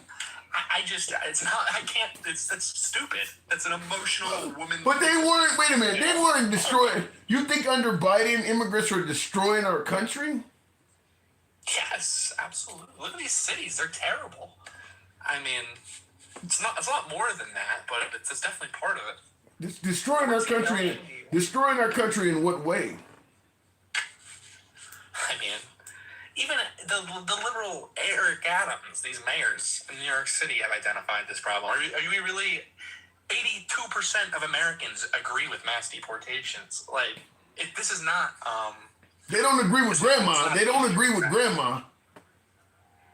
Well.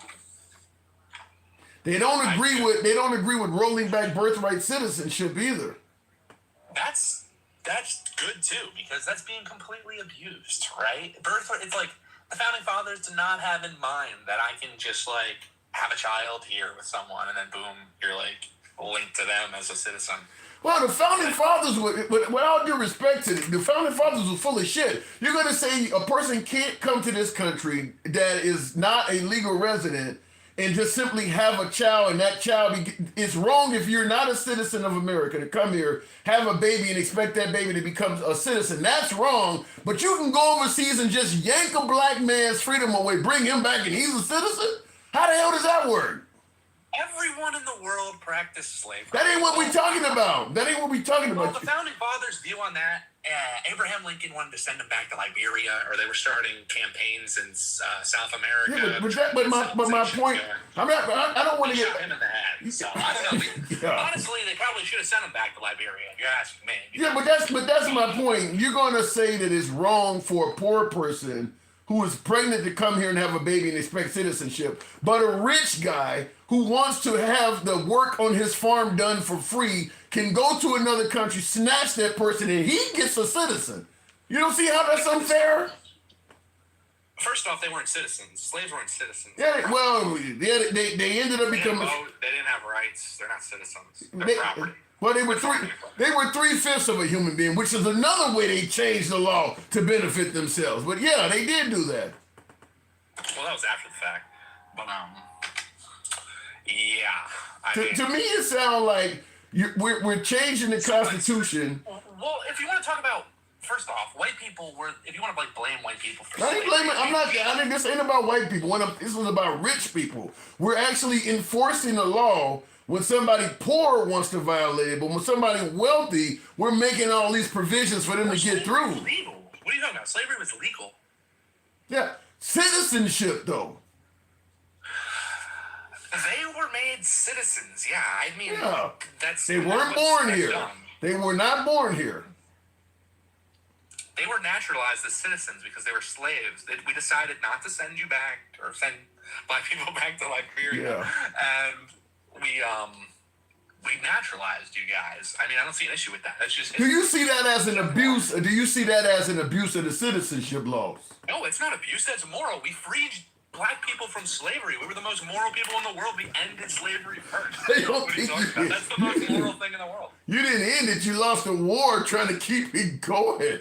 We didn't end it. We had to fight for that shit. The freedom side just happened to win. The Union was ran by white men. What are you talking about? Ran by who? White men. The whole country. Look, let's get out. I wasn't trying to go into slavery, but What do you mean we? the whole country was ran by white men. White people freed the slaves. We had the ability to. This guy has a hood on. Chill. This is just the facts, right? This is just what you're not going to get on TV. We had the ability to enslave the world, and we chose to let people go. Honestly, do you think black people would have had the same? As nice to us? If you guys had the ability to enslave us, do you think you would have let us go, or let us survive afterwards, or even let us go at all? I think we'd possibly still be enslaved today, or even worse. Honestly. I can't speak on it because black people are not known for going around the world doing that. What? They're not. Have you seen these countries in Africa? Yeah. I agree with you. I agree with you See that. what's going on in Haiti? No, let me respond to that. I agree with you that there are black countries that enslave folks, but and as bad as it is, I'm not defending it, but it's usually local. You don't have a history of black cultures sailing around the world to colonize another country. They may go a country or two over, but they don't go around the world doing it. Whereas the Europeans, that's kind of their mindset. The black cultures don't do that. Yeah, they didn't have the ability. Like I said, if they had the ability, they would have. But they never had the ability to sail across the oceans or go across the Sahara Desert, right? I don't know if they didn't have the ability. I don't know if I totally agree with that. But I don't want to go too deep You into think they could have built a ship and sailed across the Atlantic Ocean? I think they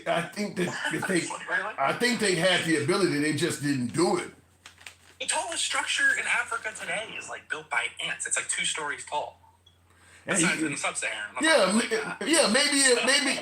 Maybe if their manpower hadn't been stolen for the last 400 or 500 years, they would be a little bit more advanced.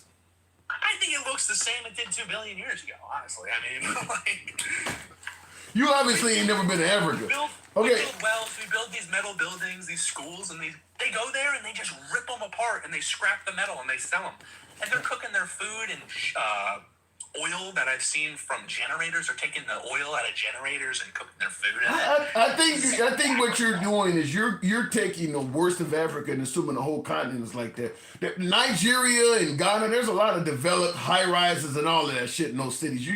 I would tell you you need to explore a little bit more. The whole country is not like that. I mean, that would be like looking at America and taking, going to Death Valley outside of Los Angeles, outside of Vegas, where you got all of this nothingness and saying that represents America. No, I mean, there are areas that are bad and there's areas that are good.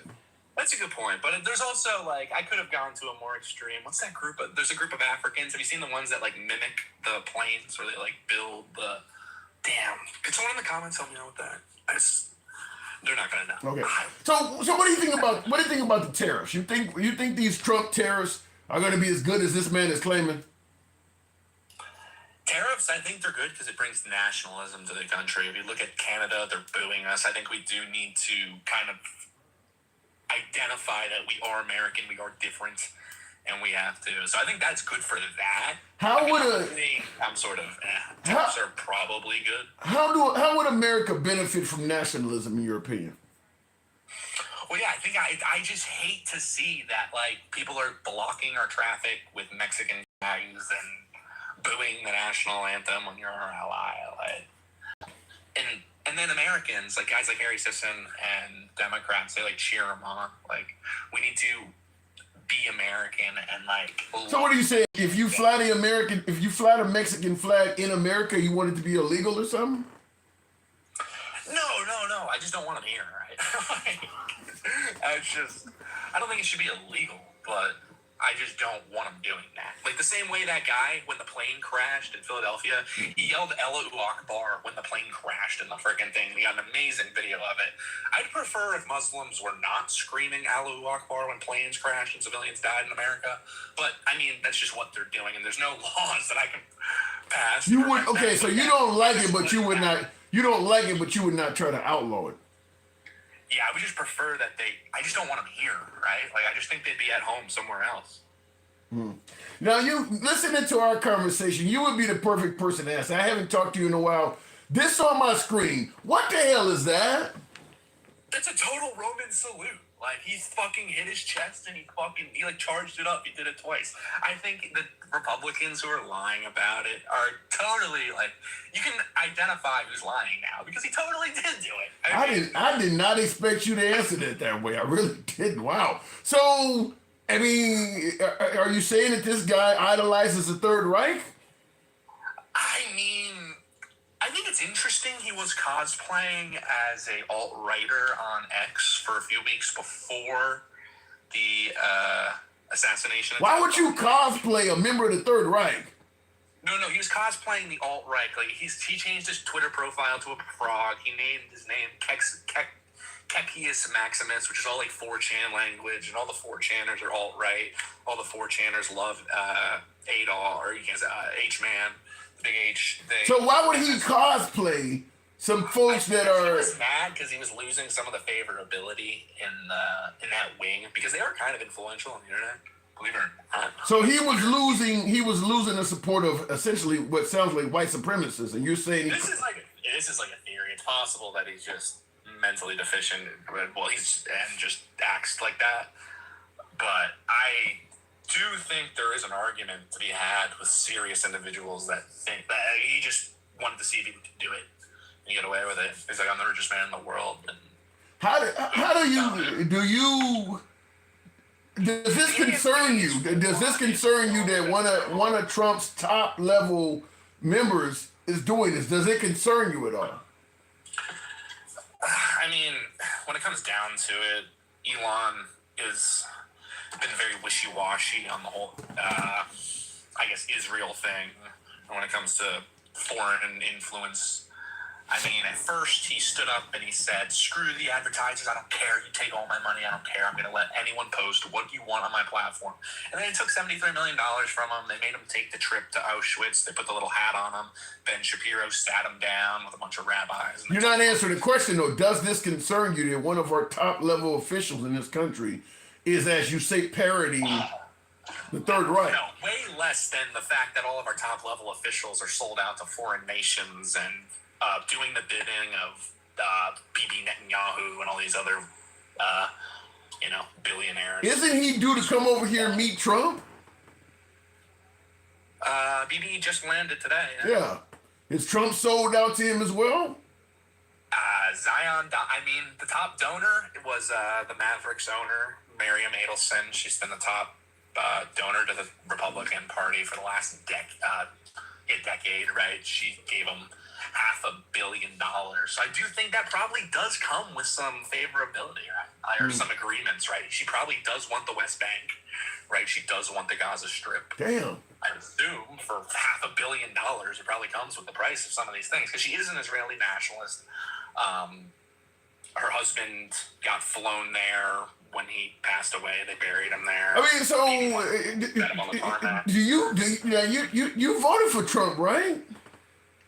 Yeah, I voted for Trump not because of foreign politics. I voted him to just on his immigration policy, just to slow the immigration flow and to just possibly get some sort of spark in the right way. And you're okay with him going into schools and all of that then? I mean, yeah. There should be no home base, right? There shouldn't be a spot for a criminal where they can I'm safe here. No other crime has that, so I don't know why they would have safety in a church or something. That's insane. I mean, there's a legitimate argument to be made that there is nowhere criminals can go to hide, but I think the pushback is a lot of folks do not see. Let's say, for instance, a mom brings a kid over here as a toddler, and the mom doesn't have the right to be here, so the toddler does not either. The toddler is now 18, 19 years of age. A lot of folks don't see that toddler as a criminal. I mean, you're counting that person as a criminal too. Because their mom brought them over here. I hope the mother would want to go back with the child, right? So if you had an illegal family like that and they were to scoop up the kid, any moral parent would go and knock on the door and say, "Give me my kid back." But you do see that kid as a criminal. I mean, he's an illegal immigrant. He's got to go home. He doesn't belong here. You do see him as a criminal, though, right? Yeah. I guess. Not colloquially the term criminal, but colloquially. What are we? You got a thesaurus over there? What the hell are you talking about? Colloquially? in the sense that technically on paper, yeah, he is illegally in the country, and you can go in school, and you're okay with going in. Colloquially refer to him as. And you're okay with going into a school. You're okay with going into a school or a daycare and getting that criminal out of the country, right? Yeah. Okay. Well, we would process them first, and then hopefully. I would hope their family would step up and not let their child get, their young child get arrested by your people. Assessed by the government alone. Yeah, you're hoping a family was insane. Imagine your child got Yeah. It would be more kind of incentive for the families to also go with them. Okay. All right. Go with them, or otherwise they're gonna put handcuffs on this little toddler. How small are handcuffs for a toddler? I wonder. I gotta move it on, though, Harry. You don't handcuff them. You just, you say you're coming with me. Yeah. Where's your mommy? Call her up. We gotta talk to her. Yeah. And yeah, right. Come see your kid whenever you want. Just come, and you're just all gonna go and leave together. You don't belong here. I gotta go. Appreciate it, Harry. It's moral to resist this stuff, right? Huh? I mean, totally moral. I think it's totally moral to resist an invasion. Other countries would be much more barbaric and just. Mow them down at the border. We're nice enough to round them up take them back and give them toys and blankets and food and stuff. Give it time. I think the mow them down at the border stuff will happen in time. Give it time, but we got to develop. Give Trump a little bit of time to evolve. I wish. I don't have any hope, but I think it. Bye. I'll talk to you later. Oh my God! And by the way, Harry's always welcome back on the program. But his opinion is not. It's not like his opinion is unusual. There's a hell of a lot of MAGA that agree with what he said. I mean, by the way, regardless of how you feel about my last caller, it's not like Trump was not running on similar language. All he's doing. I mean, listen, if Trump does what my last caller said. Promises made, promises kept. I mean, that's exactly what he ran on. So you can't fault Trump for doing what he said. I mean, we knew what Trump was going to deliver because he told us, and we voted for him anyway. So look, promises made, promises kept, in my opinion. Going back to the super chat, Will G says Trump ain't shit. Did you know Canada is allowing U.S. citizens to seek asylum? No, but I've been looking for that. I think what Trump is doing is building to keep us in to no escape. Wow. Okay, let me break this down because I was wondering about that. If countries would start offering Americans asylum, because if you get, I mean, once you start treating certain citizens in this country wrong, some other countries are going to also feel sorry for us as well. Now he says Trump is allowing U.S. citizens to ask for us to seek asylum. I may have to write some notes on that. I'm interested. I guess I made you guys. I've stated before when I left the country before, Canada was high on my list. I just want to do it for research purposes. I need to find out more about that. Wow. He also says, I think what Trump is doing is building to keep us in to no escape. I can't obviously speak on that yet. Trump hasn't talked about doing that. But I will say this, and I mentioned this about a year ago when people were suggesting that if Trump somehow got in, he was going to be a dictator, and people were joking about having to lead a country and things like that. I had a viewer come on and say that. And one of the things I did point out to her is I said, you know, if Trump becomes a dictator, as you're saying, dictators, that's one of the main things they do. They don't let you just leave. That is one of the key tenets of most dictatorships. The citizens can't just leave. It's pretty reasonable to expect people gonna want to leave. If you start making a country less free, you would expect people with means are gonna want to leave it. So that is one of the things they do often is cut off your ability to leave. I hope Trump will never do nothing like that. But I'm simply saying if for some reason he does take the dictatorship role, yeah, leaving will be prevented because you know, the more people who leave, the country gets weaker. They're taking their manpower with them. They're taking their money and finances with them. They're taking their education and knowledge of the inner workings of America with them, their culture. Dictators don't let you just leave. So hopefully it doesn't get to that. So you leave early when you see it coming, says Chris. And that's what I told my viewer. If you are the type that are going to leave if Trump becomes a dictator, if you believe he's on the cusp of becoming a dictator, then you probably should leave now before it happens. Because, yeah, a lot of the laws just start coming on you before you know it. And once they're there, there's nothing you can do about them. So that is one of the key tenets of it. I've said before that things that you see normally, you know, things that are common in a dictatorship. Women are generally marginalized.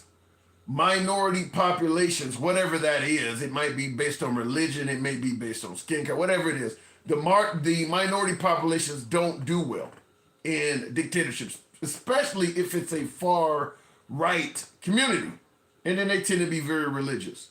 But yeah, if you're okay, or if you're considering leaving America, and you think that Trump might be on the cusp of becoming a dictator, you need to be looking now. That ain't something you should wait, because next thing you know, you're going to hear of a law being passed that limits certain countries you can go to, or limits them. It just happens. The door gets closed. You don't see it coming. It just happens. Looking in the hopefully it doesn't. Hopefully we don't go to that. But I'm telling you, it just happens. You don't get to leave. I saw light at the end of the tunnel, and dang, it's another train, says Jeff. I hope you're wrong. Smithsonian also major at fault for destroying history's artifacts. Real quick in the comments before we move on. Will says war on drugs to DEI, and now it's war on DEI. I think it's safe to assume Trump certainly has a war on DEI. He is attacking DEI wherever it's at in any fashion or form. I mean, when you're going at the little shit like Black History Month and stuff like that, that's definitely a war on DEI. Nobody gets paid for Black History Month or anything. So when you're down to that level, yeah, it's a war on DEI. I mean, I want it anywhere I see it, and yeah, it does appear to be that way. I wouldn't be surprised if I believe there are some schools you can go to, particularly maybe colleges and universities where you might have a Black History course you might be to take. I wouldn't be surprised if some of that stuff gets canceled. Like, just no specific. You can't do anything specific to the Black community because it's unfair to the white community or whatever the counter argument is. But it wouldn't surprise me. It would not surprise me if any type of recognition towards that is specifically tailored to the Black community or the Hispanic community just becomes, outlawed of some sort. The federal government is going to offer housing and land in the desert far from urban areas. They're going to offer housing and land to who? Dwight Dorsey. And why would you want to live out in the middle of the desert? If you want to live off the grid, fine, but why would they be offering that? Let me go back to the bots and continue on with the program. We'll go to, I don't know what I'm looking at there. I think that says Dencal. Good evening. Oh, wait a minute. I hit something else there. Don't know what I hit. Funny thing is, if you leave, you still owe taxes here. Yeah, but if you leave and some country realizes that America's mistreating you, they may not enforce America's request that you pay taxes. Let's say you leave America and you're seeking asylum somewhere else. So chances are you don't plan on coming back. You take what you can with you and understand what you left behind is going to be forfeited. That's probably kind of like how the Jewish did in Germany. What you leave behind, so you find backdoor channels to get as much money as you can out of the country. And when you leave, you know you're not coming back. So whatever you left behind, it's gone. And if the government is saying you have a tax debt with the United States, hopefully you've moved to a country that won't allow America to enforce it. They'll cut off all of this. Like normally if you wanted America, other countries will ship you back to America and vice versa. Well, if they start doing things wrong, that stuff will start falling apart. What did I say? F2 Ministries? Yeah. Hello. Okay. Good evening. Welcome to the program. Hey, good evening. Hey. How are you? What are we? Almost 2 weeks in on the Trump administration. As of tomorrow, 14 days. How are you feeling about Trump so far? I think we got to give Trump a little more time because,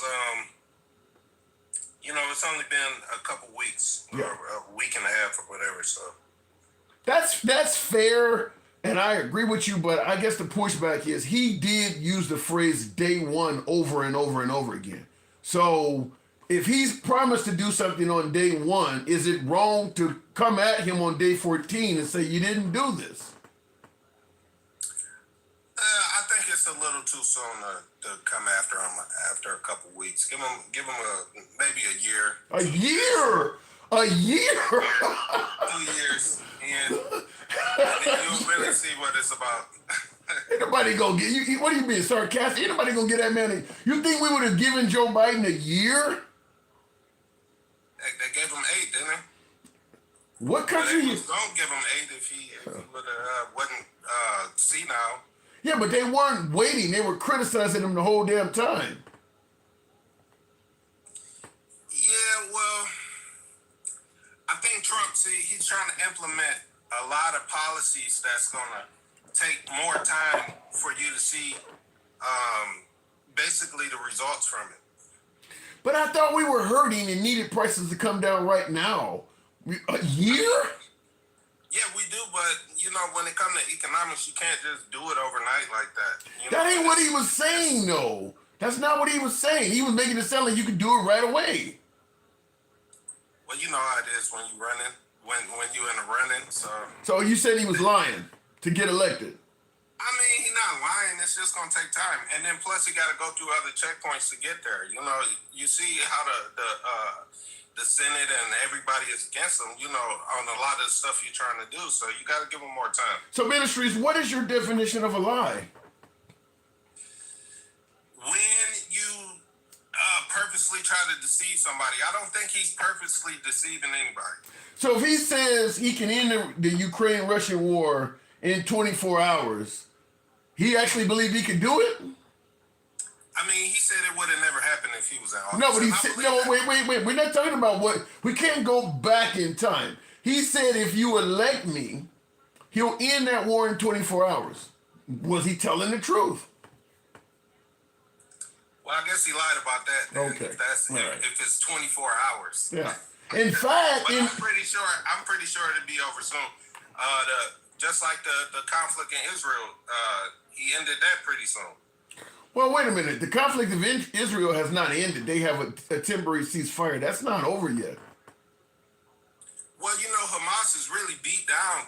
Yeah, that had nothing to do with Trump.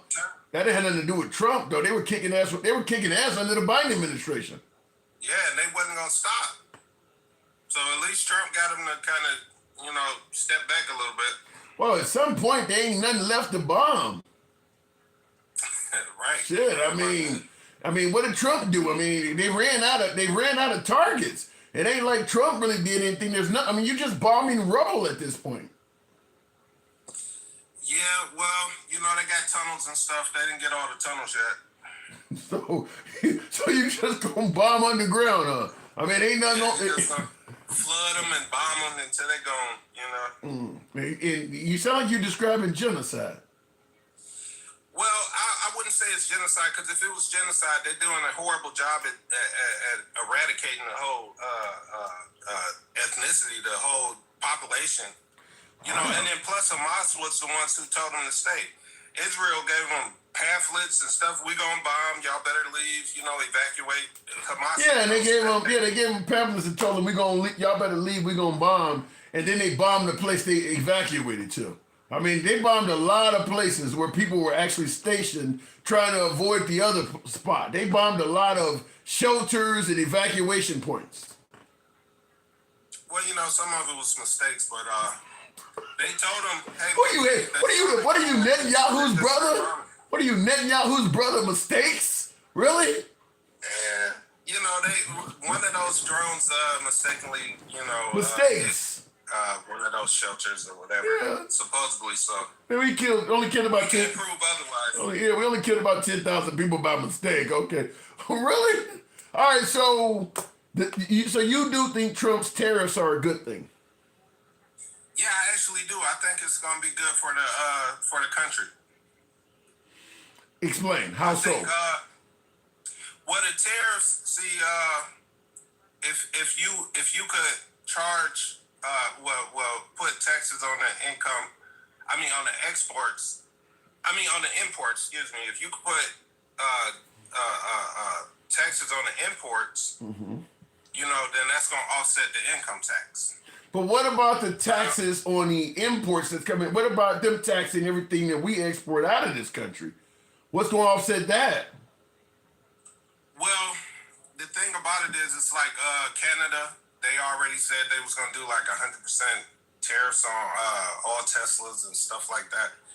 So I think the companies that's exporting goods are going to have to find other, countries when Mexico and Canada. So if all of a sudden, let's say for instance, let's take a company like Coca-Cola. They sell a lot of Coca-Colas in Mexico, Canada, and China.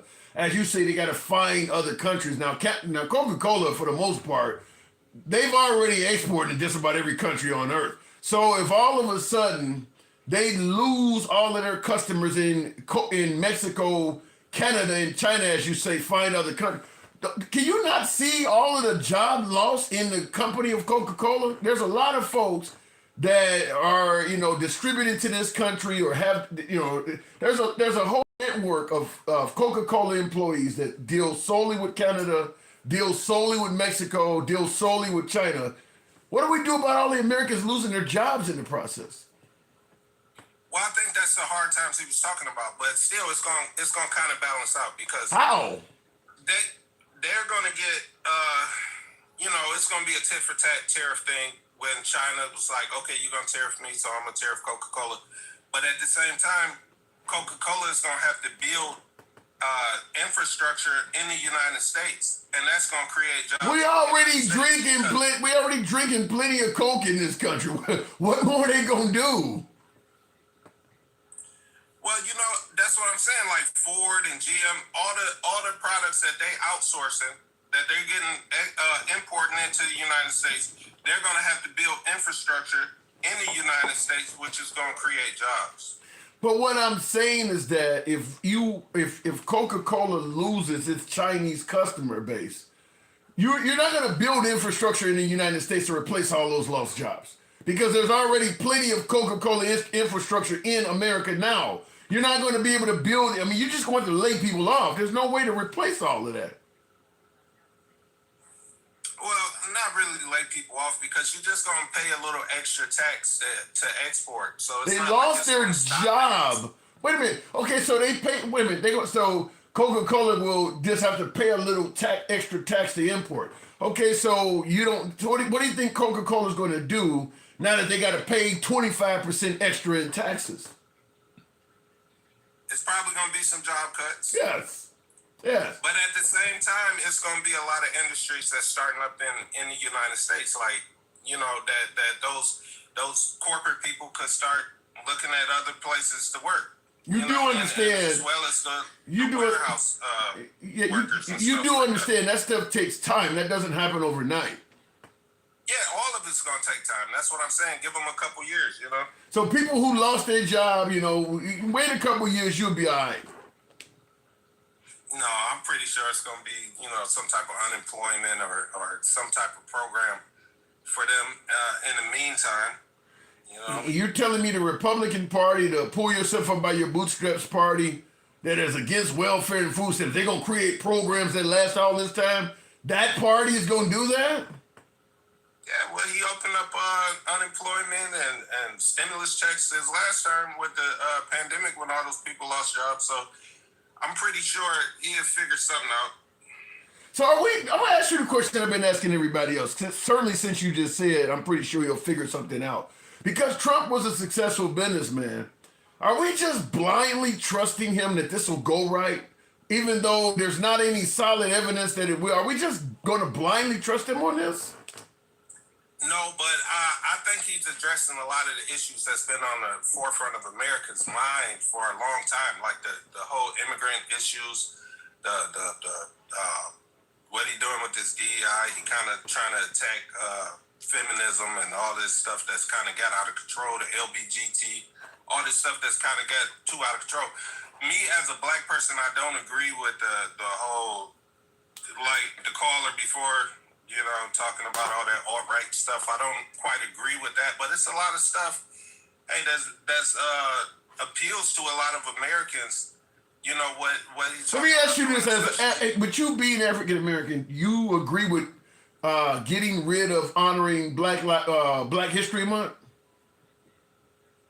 No, I don't agree with that. Why do you think he did that? What is that symbol to you? Why would he do that? I don't know. It might be a dog whistle to his alt-right, supporters. I don't know. So you just said you agree with my last caller that Elon Musk was involved in dog whistles. Now you're saying Trump may be too. No, I said I don't agree with a lot of the stuff he was saying, even though I do agree with Trump. But I agree with the immigration stuff he was talking about. I mean, as far as going into schools, that's kind of a little sketchy. But some of the other stuff he was saying, he sounded like a white nationalist a little bit, Trump I don't agree with the white nationalist stuff. You don't agree with the white nationalist stuff, but you do agree that he's possibly giving dog whistles to white nationalists. And you voted for Trump, right? You can't throw the baby out with the bathwater, but yeah, I voted for Trump. You may be drowning the baby in the bathwater. Sounds like what you say. We ain't throwing no baby or bathwater. How'd you gonna have a baby floating in the tub? Sounds like face down. So, man, I listen to what you're saying. Wow. Do you believe that DEI should go away? Some aspects that's out of control, like California burnt down because of DEI. Big dog. Go ahead. All those people that was in places of power that really didn't deserve to be there just because they were women or lesbians or whatever. I don't think they should have been there. You know, the fire chiefs and the lady who was in charge of the water. There's no water in the reservoir. It's like, what's going on? You know, So you believe that you believe she was hired solely because of her sexual orientation? I think some of them was hired because they're women. Look at all the leadership in California. Most of them women. I don't know. You know, here's my take on it. I believe that they fucked up in California, and then folks went looking into their background and found that they were a woman or found out that they were a lesbian or something like that and used it against them. I mean, like with Trump, when he hired Omarosa, he later said she was a bad choice on his first administration. Nobody said she was a DEI pick. Sometimes you just, you know, make a mistake and pick the wrong person for the job. But it's starting to look like any person of color or woman or LGBT member that fucks up on their job is going to automatically be assumed as a DEI hire. What if you hire a white dude and he fucks up? What is that called? I mean, really, this whole country was kind of started on, you know, just the basis of you being white and a male to be in charge. You know, but I'm not saying it's a meritocracy. When it comes down to meritocracy, those people who deserve to be there should be there. Now, if you're a woman and you got a PhD and you got a good record in your industry or whatever, and you deserve to be there, that's fine. But don't just put someone there because you need to include somebody or diversify the workplace. I'm 100% in agreement with you that you shouldn't just put somebody there because they're they're gay or they're a woman or they're black. But also, if you're going to say that a person is only in that job because they're a woman or they're gay or they're black, you need to be able to prove that. You can't just go around yelling at every gay, black, or woman that screws up and say that they're a DEI person and that those conditions are the only reason they got their job. You got to prove like Trump is blaming the plane crash on DEI. I mean, you got to prove that. Prove that, that she actually got this job only because she was a woman. Because that's what he is saying. Now, as an African-American, you do understand that this could cost you or people that look like you jobs, right?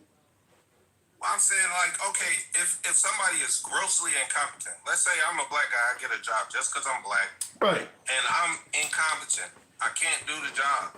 But they want to keep me there because they want to diversify the workplace. That's not right. No, I'm not disagreeing with that, but here's what I don't understand. We see time after time in many of these controversial police issues, you see a cop and you find out he got fired from multiple departments before that. He's grossly incompetent. Sometimes he's white. Nobody ever says anything about DEI. Why is that? Well, if he's white and he's grossly incompetent, he just needs to get fired. So it's not DEI because, the majority of America is white, and the majority of the power structure is white males since the inception of the country. So you can't really say DEI, no, because when the majority rules, that's the majority. The diversity comes when the minorities are not represented. And as a minority yourself, you're supporting this? You're actually voting for this stuff? I'm not voting. I'm voting for the lesser of two evils. Okay. Do you believe Kamala? Let me just ask you this. Really two evils. Let me just ask you this question. Do you believe? Hold on. Let me ask you this, since this is the elephant in the room. Do you? Because I know you voted for Trump. There's nothing wrong with that. But did you believe Kamala Harris herself was a DEI? Yeah, I think she was kind of a DEI vice president. Yeah, sure. Okay. All right. Fair enough. So I don't know, because like I said, when you look at Kamala Harris's resume versus Trump's or a lot of other people we've had, I mean, she looks like she's literally climbing a stair step to the presidency. What about her looks like she's not qualified in your opinion? I just think it was a lot of other Democrats that would probably be more suitable for the job. And I just think that because of him being under Obama, he kind of wanted to stick with the blacks, the black people, even though I don't really even consider Kamala black, to tell the truth. She like half Jamaican and. But you are black, right?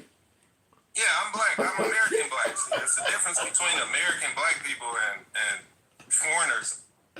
Okay, I just gotta ask. I'm making sure I get clarity on this stuff before we show up at a cookout and get shot together. So, all right, so Kamala Harris is not. When you say other Democrats, give me some examples. Well, I don't really follow the Democrats more, but I'm pretty sure that somebody better than a attorney. All right, fair enough, man. Appreciate you coming. I do got to move it on. You're always welcome back. I think this is our first time talking, right? Yeah, this is the first time. All right, good. Thanks a lot. I appreciate it. Don't be a stranger. Come on back through anytime, man. You took the tough. We don't agree on shit, but that ain't a problem. Come back. And by the way, he took the tough question, so I will give him credit for that, even though I don't. Yeah, me and him probably don't agree on virtually anything in that spat, but yeah, I appreciate his opinion. Will G says, why would we talk all that crap about Canada, how we don't need them, and then want them to be a state? Pure Gemini energy, toxic as fuck. That's a good point. Trump has said that Canada's taking advantage of us and mistreating us and sending fentanyl into the country and things like that. And then he talks about, well, hey, come on in to be a 51st state. That is a legitimate point. Why would you want them to be the 51st state if you're complaining that they're sending over illegal immigrants, possibly terrorists, and patting America with fentanyl? But you view the southern border as sending all kinds of rapists and murderers, but you're okay with the northern border, even if they're doing some of the same shit as being the 51st state. I wish I'd had my last caller ask, you know how that looks, don't you? Will says MAGA ain't shit, moving the goalposts. Now we all going to suffer. I hope we don't, but I'm just going to tell you the tariffs, maybe Trump's tariffs will be successful, but based on what I'm hearing, I don't see a whole lot of reason to feel that way. Other than just simply saying, listen, Trump was a successful businessman. I believe he knows what he's doing. Let's just let him do it. Kind of like a blind trust, hoping at the end of the day he does what's right. In my opinion, I think that's what's mostly going on here. Public Enemy, in reference to my last caller, says he's Tim Scott type of black. Yikes. Okay. Excuse me, going back to the box, what is your criteria for them to be successful? For the tariffs to be successful, he promised to bring down the price of goods and services. Anything less than that is a failure to me. That was the price of eggs was all over the fucking news. Michael, yeah! Appreciate the hat mustache Mike. One of the main issues with the Biden administration was the price of groceries. The price of gas and what you paid at the pump. If you don't bring those two down rather quickly, it's a failure. I don't want to keep getting dragged out. Well, it's going to happen. It's going to... No, you promised he used the phrase day one over and over and over again. Now all of a sudden we've been told to wait days, wait weeks, wait months. No, he promised to do that. America said we were suffering. We needed this shit to come down right now. He was the guy we put in to do it. Either he does it or he failed. That's it. That's how I judge him in regards to success. Rex Victor says that libtards don't know how anything works.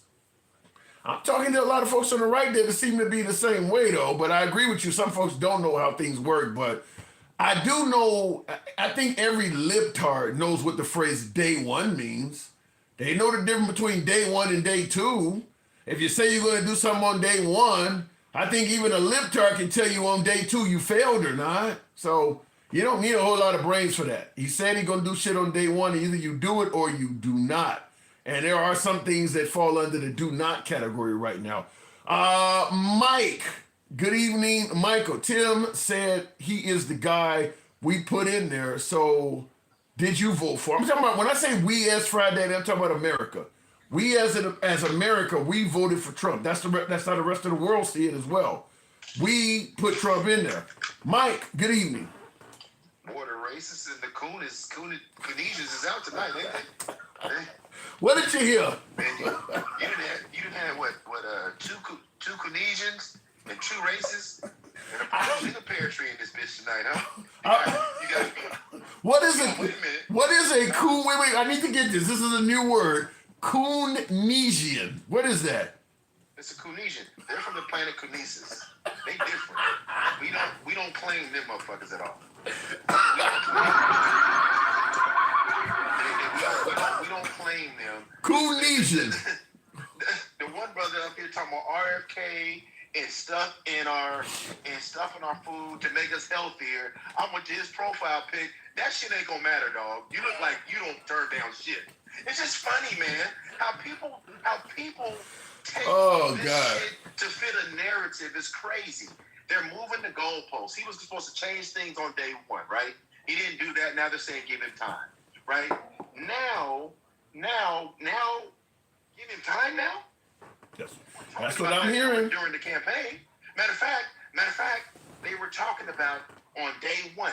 How many day one chants were there? A lot. Right?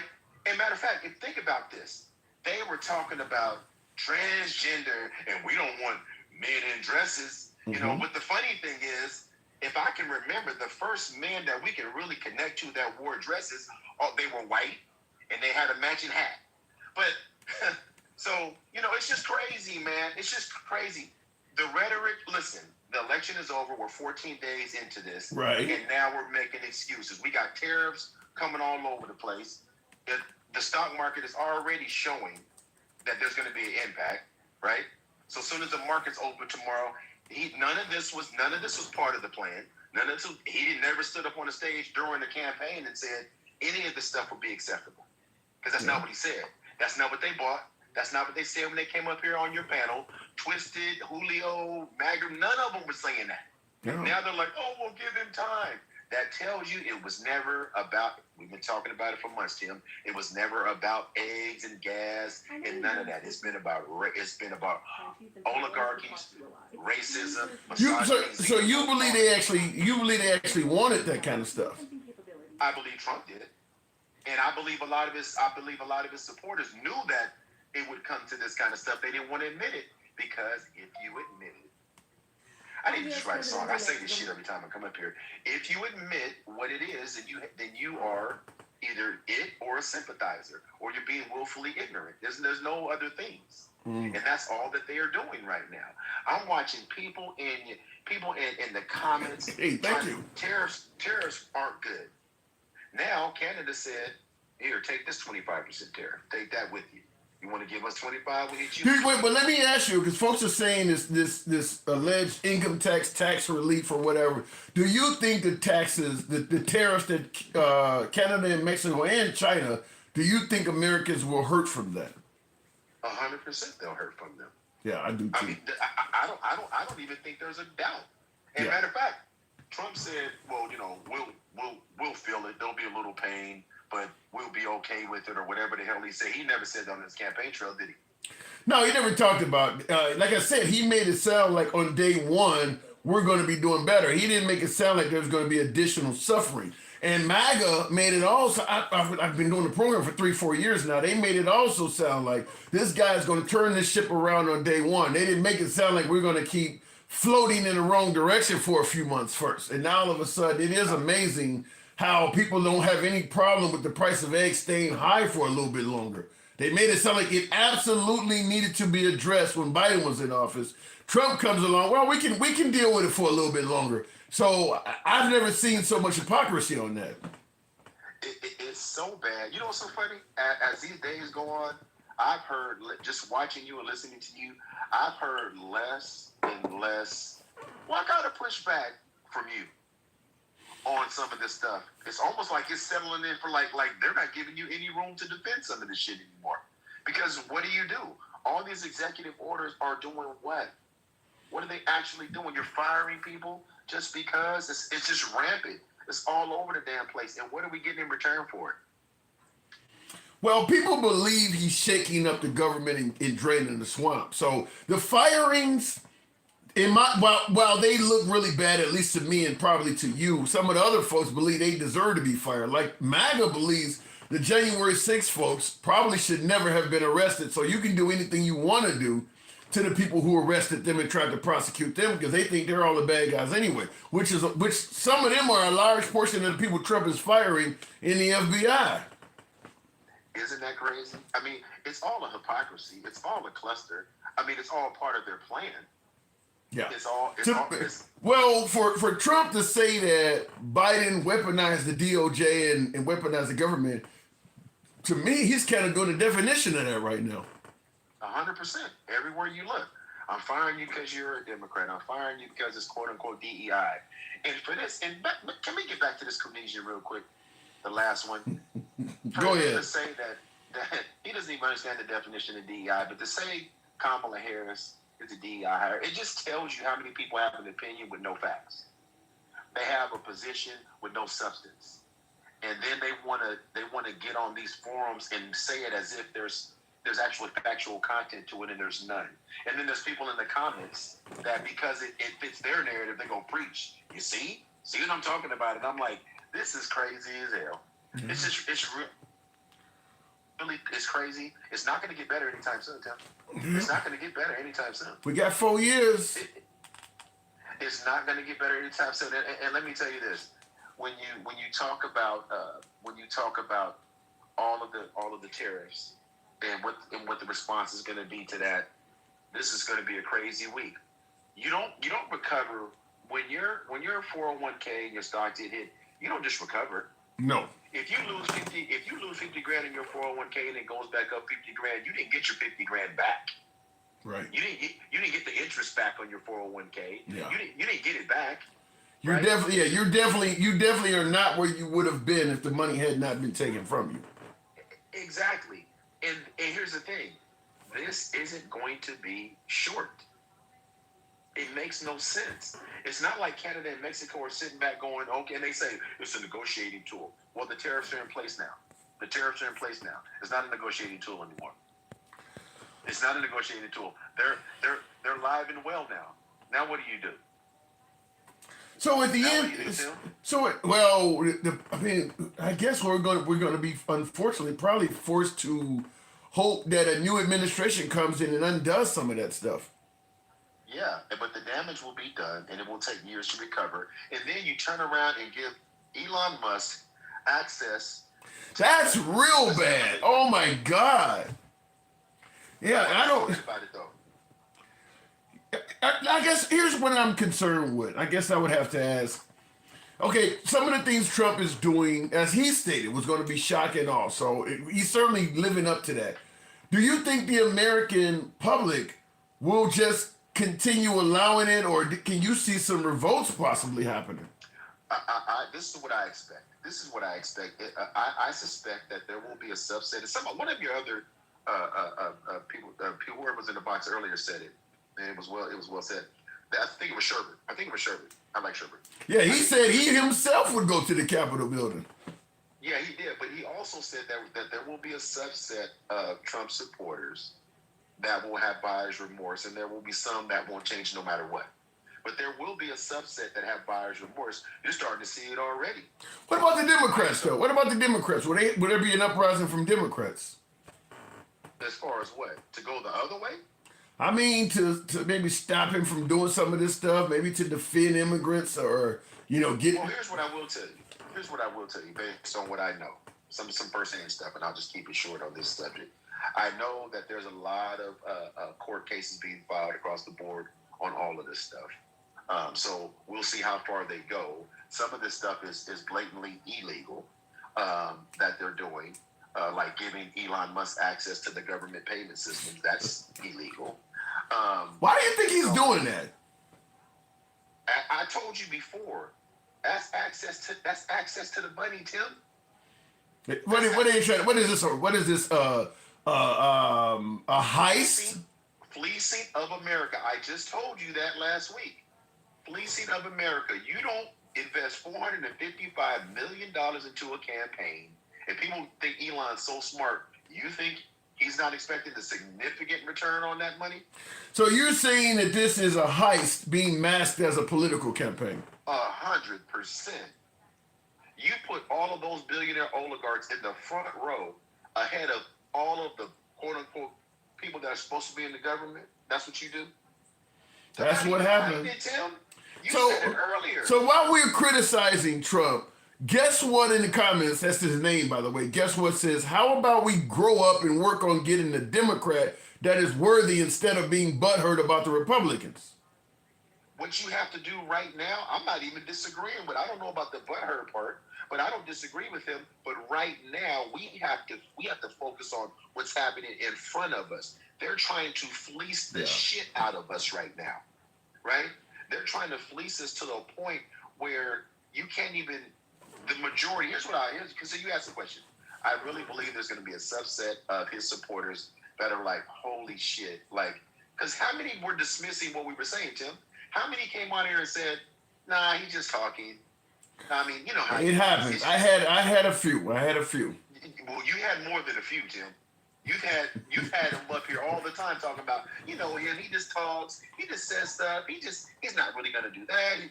They say it all the time, and now it's actually happening. Well, I think if it's one thing we got to get Trump credit for is he does try to do what he says he's gonna do, right? I'm not giving him credit for that. Every time you say that to me, I'm gonna stop. I'm not giving you. Listen, I can't give you credit for robbing me and say, well, you know what? He robbed the shit out of me. He didn't hurt me or nothing. I was quick. Like he was really fast. Well, fleecing my pockets. That's not a compliment, Tim. So you see Trump as some sort of con man. Okay, didn't we just say Elon? When I said Elon Musk has been given full access to the U.S. government treasury system, full access, Tim. Wow. Why would he need full access? Didn't the guy in the treasury resign as a result of that? He was fighting it. Yeah. Well, actually, he did. He did. I wasn't sure if he got fired or resigned, but he was fighting it. No, I think they got rid of him. I think they got rid of him. The thing about it is if Trump wants to do something and you don't agree, that's gonna be the next step is to fire you. Right. And that's what he's doing. And so I'm gonna always push back when you say I gotta give him credit. I can't give somebody credit for fleecing America. I can't give somebody credit for executing on a robbery, right? That's not something that, because we're talking about lives here. You know, we're talking about people are being impacted. This is not a game. But I get so many folks, though, Mike, that come on the program and they're happy they voted for Trump. They have no voters' remorse. Why don't they see what you're talking about? Where you see all of this stuff, why don't they see it? Because that hasn't hit them yet, and a lot of them are in this cult of personality that I've been telling you about since me and your very first live. I see use those terms, cult of personality. You know how long it took people to get out of the cult of Scientology? You know how long? You remember that? You remember that Scientology phenomenon? Yeah. And it took people to get out of it, and then as soon as they got out of it, they were trying to get other people out of it. Yeah. That part is coming. They're not there yet. But what would Trump, if you're going to suggest that Trump is somehow some kind of a cult leader of sorts or whatever, what did he do to get that kind of power? Lindsey Graham said it back in 2012. Lindsey Graham said more angry white men. There you go. And they've been working on it forever, and people have been sleeping on it. Tim, you remember that video back in, I think it was Malaysia, back when they had that tsunami? Yeah. And there were some people that when the water left the beach, they went down to the beach when all the animals went the other way. And they died. Yeah, the water came back and drowned them all. Yeah. That's exactly what we're experiencing right now. People like myself are going, no, I'm going that way. They're sitting up here going down to the water because they're fascinated by the fact that the water's going out. There's a reason the water's going out, y'all. That only happens for one reason and one reason only. And that tsunami is coming. Hey, Edith, that tsunami is coming. All right, so last question before I move it on then. Have you ever considered maybe leaving America? No. So you're gonna ride the tsunami out? I'm gonna, because there's a lot to stay here and fight for, man. I mean, you don't just turn and go away because this is happening, what you have to do is use the government as much as you can to our advantage. There's a lot of things that can be done. You could be writing your legislation. You could be writing your local congressmen and senators. And there's other tools out there that can be used, but people have to do it. We can't just sit back and complain about it, but we have to move forward. But what we do have to do is recognize. You remember when he kept saying the enemy within? Yeah. Yeah. The one thing that I will say, and you said it earlier, there was nothing that Trump was doing that he hasn't said that he was going to. Yeah, he's doing what he said. Yeah, he's doing what he said he was going to do. And if people say they act like they didn't, they were not paying attention. So what did they actually vote for? Gas, eggs, economy, mass deportation. All of those things are detrimental to the success of America, but he sold them a bad bill of goods, and now they're going to have... Well, you got to give them time. I mean, they still believe it. The economy and things like that may improve. So, I mean, we do got to give them a little bit of time. But I got to move it on, but I did want one other question to ask you. We know because some folks are claiming this dictator shit is going to happen or what. I don't know if he's going to be a dictator. Do you see him trying to do that? 100%. Okay. Well, then I'm going to ask you this question then. Because we know dictators are not a big fan of letting the citizens be critical of them. Do you believe there's a chance that they may try to outlaw us having conversations like we're having online right now? Well, let's see. Number 9, tenet of fascism: control of mass media and undermining truth. Do we have to go through the 14 tenets of fascism to answer that question? No, we don't. Okay. So the answer to that is yes. And they're already doing it. Wow. I know it sounds grim, Tim. I know it sounds grim, brother, but it's grim as it can come. It's as grim as it can come. All right, Mike. You every time I get done talking to you, I feel like crying, man. I gotta go. All right, moving on with the program. Wow. I hope folks are wrong with this stuff. I hope they are. But the list of people saying this seems to be growing. I hope folks are wrong with it. I really hope folks are wrong on this stuff. Did they take over the news channels? Not yet, Alicia. I haven't heard of that yet. I haven't heard of them taking over. I've heard rumors. Somebody even made a rumor that Elon Musk was talking about buying MSNBC. That would be bad. That would be bad in my opinion. Barry O, that's me. It's referring to Barack Obama, says Rex Victor. Barry O made propaganda legal. When was propaganda illegal? Propaganda's always been legal. You'd have to tell me that one. It's very much a buzzword, my friend says. I don't know what you mean by that, but you can explain it. Continuing on, buy stocks tomorrow. They be low and sweep in like a gangster. So you're saying buy stocks tomorrow because you're expecting them to be low and then things will get better. Well, if Trump's promises turn out to be positive, then what you're saying is true. But if not, you may buy low tomorrow and it may be lower the next day. Yes, they have. You don't hear them talking about him anymore like they used to. People scared they're going to lose their jobs. He threatened to come out. So you're saying that folks are already fearful of Trump. You're saying that you're not hearing as many people talk about him like they used to because they're getting scared they're going to lose their jobs and he's threatening to come after them. In Washington, I do believe that. Certainly in the ranks of the Republicans, like I said, I watch a lot of Fox News. They're scared to say anything. I mean, I do think some of that is true. Handsome, it's obvious what's going on. MAGA is closing their eyes. They don't want to see the crash. Well, what if he's looking out for MAGA? And there is not going to be a crash for MAGA. What if MAGA is sitting in the seat that has an airbag? And they have on a restraint. Maybe it's not going to be as bad for MAGA. Trump has made it clear he looks out for his people. So maybe there's some of that in there. I mean, keep in mind, most Trump supporters, and look, the numbers don't lie. Most Trump supporters are white. He's going after DEI and shit like Black History Month. That's not going to affect most Trump supporters. So maybe the stuff he is doing might be a detriment to some, but beneficial or harmless to Trump supporters. I mean, who knows? All major news stations are owned by 6 companies, all Republican and rich, says Edith. Only 6? Really? All of them? I haven't heard that. U.S. businesses with Chinese manufacturing are being restored in America as we price China out. I don't know how it's going to go. To me, I'm concerned that I'm concerned that we're dealing with multiple fronts at once.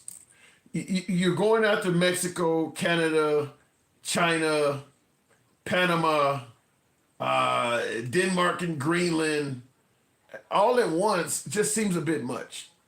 Certainly when he was voted in to avoid new military conflicts, to avoid sending money overseas, to avoid getting involved in international issues. It sounds like just the opposite. S. Fry Daddy, good evening, welcome to the program. S. Socialized healthcare is the best, says Darren H. Well, in America, we call that, in America, people don't like that. S. Fry Daddy, good evening. Tim, we gotta address all the faces in your background, dude. All my gifts keep touching the faces in your background and not your face. Is that right? I didn't notice Man, that. I can't tell you how many bumblebees I sent or hearts that kiss you on the face. I'm sitting here trying to embarrass you on your live and freaking they keep hitting old Kamala's face. Is that for real? I haven't been seeing that. Oh, dude. Anyways, listen, man, I agree a lot with what you're saying. You know, I think it's early yet. You know, Trump's been in office for what, a week, 2 weeks? It'll be whatever. 14 days tomorrow. First time I've ever counted the actual days, but you can fill them with Trump. 14 days tomorrow. I mean, it takes time. You got to put the policies on, but I think waiting a year is way too long. Hell yeah! If you're gonna say, stuff. yeah, if you're gonna say the price of eggs and groceries are way too high under Biden, and then Trump comes along and you're suddenly able to wait a whole nother year, then they weren't that high.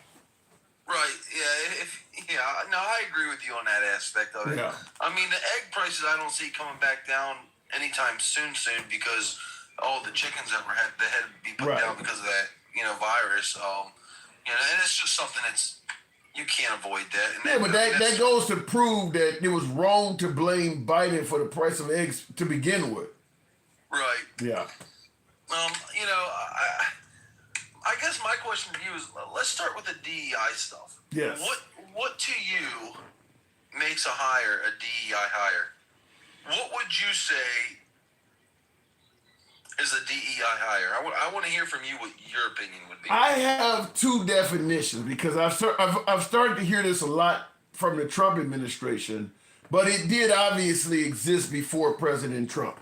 Under the Trump administration, I'm gonna simplify and say black. That's it. When I hear the Trump administration talking about people who are DEI hires, I instantly think black, but I understand sometimes it could be a woman or LGBT. Like, you know, what do they say? A-E-I-O-U and sometimes Y. I think the women in LGBT are like the vowel, using Y as a vowel. But generally, it's somebody black. That's my own analysis. Maybe I'm wrong, but the way I hear it. I want your opinion. Yeah, that's my opinion. So you think if you're black and you get hired, that's a DEI hire? Is that what you're saying? I think that if you are a black person and you get hired and you let's say you get hired as a black person for a job and you fuck up. It turns out that you probably should not have had this job. I believe the Trump administration is going to believe that the only reason you got that job to begin with is because you were black. Right. Do you believe that anybody's hired based on their race, their sex, their ethnicity, their... You got 47 presidents and only one is black. Of course they get hired based on what their skin color is. I mean, there's a reason why everything's been white throughout American history. You think all of that's merit only? So do you think that DEI hires were actually happening under Biden? Well, he came out... Would you say Kamala was a... Do you think Kamala or Harris... do you think Harris was a DEI hire? Well, I think she certainly was hired because of her skin color. But the difference is we're trying to say DEI hires are not only hired because of their skin color or their sexual orientation or their gender. We're trying to say that they also are not meritorious. They don't have the merit for the job. I believe that both Biden's Supreme Court pick and his vice presidential pick in Kamala Harris were put on because of their skin color and gender, because he said the next person I appoint is going to be this. But I don't buy the notion that they didn't have the actual merit. That's where I disagree with. Their resumes fit the gig. If either one of them had been an average white dude, folks would have not, the DEI, the lack of merit would not have come into play. I'll give you an example. I definitely believe that Kamala Harris was more qualified for that position than Pete Hegseth. Pete Hegseth don't have a resume for that. And nobody's calling him he's only there because he's loyal to Trump. He don't have a resume for that. He might be excellent at doing it, but he don't have a resume for that job. And ain't nobody calling him DEI. Okay, so when you ask me, what I think a DEI hire, anytime you hire someone or put them in a position and you do it solely for, if you have to discriminate to hire somebody for a position. So, like, for example, Biden came out and said, I'm going to appoint the first black female to the Supreme Court justice. Right. That now excludes any white person or any male. True. Now the only candidate that he can hire is someone that's black, and they have to be a female. So it can't even be a black male. So your shot at being the Supreme Court justice for Biden, Tim, you're gone. You're not even an option no more. Yeah, I get you. So now, even black men are being discriminated against. So it's not like, you know what I'm saying? So that's why I say that Supreme Court justice was a DEI hire. But that's not like okay. But you're using you're basically talking about discrimination, though. You're not talking about lack of merit. Right, but you're hiring someone because of their skin color and their sex. Yeah, but I don't disagree with that. Let me ask you this in regards to this. If you've been holding women back for centuries and you don't want to discriminate to get women in positions, how will you ever get things equal? I mean, everything is man-based, and okay, we're going to start doing things the right way now. We're not going to discriminate anymore, but we're going to start at a point where everything is man-based, and we're not going to do anything special for the women. You realize how long things will remain unequal? But you don't see me complaining because all these female corn stars are making money because all these dudes want to spend money just to look at them. You know what I'm saying? But that is like one career field. Complaining because all these female stars that want to show their bodies off are making more money than me? Well, Tim, how come I can't be a corn star? Yes, that is one career field out of thousands that are all male dominated. You got one, women are doing okay here. That's like looking at the black community and saying, well, look at Oprah Winfrey. That's not representative of the black community. You got one career field you're talking about. All the other ones are male dominated.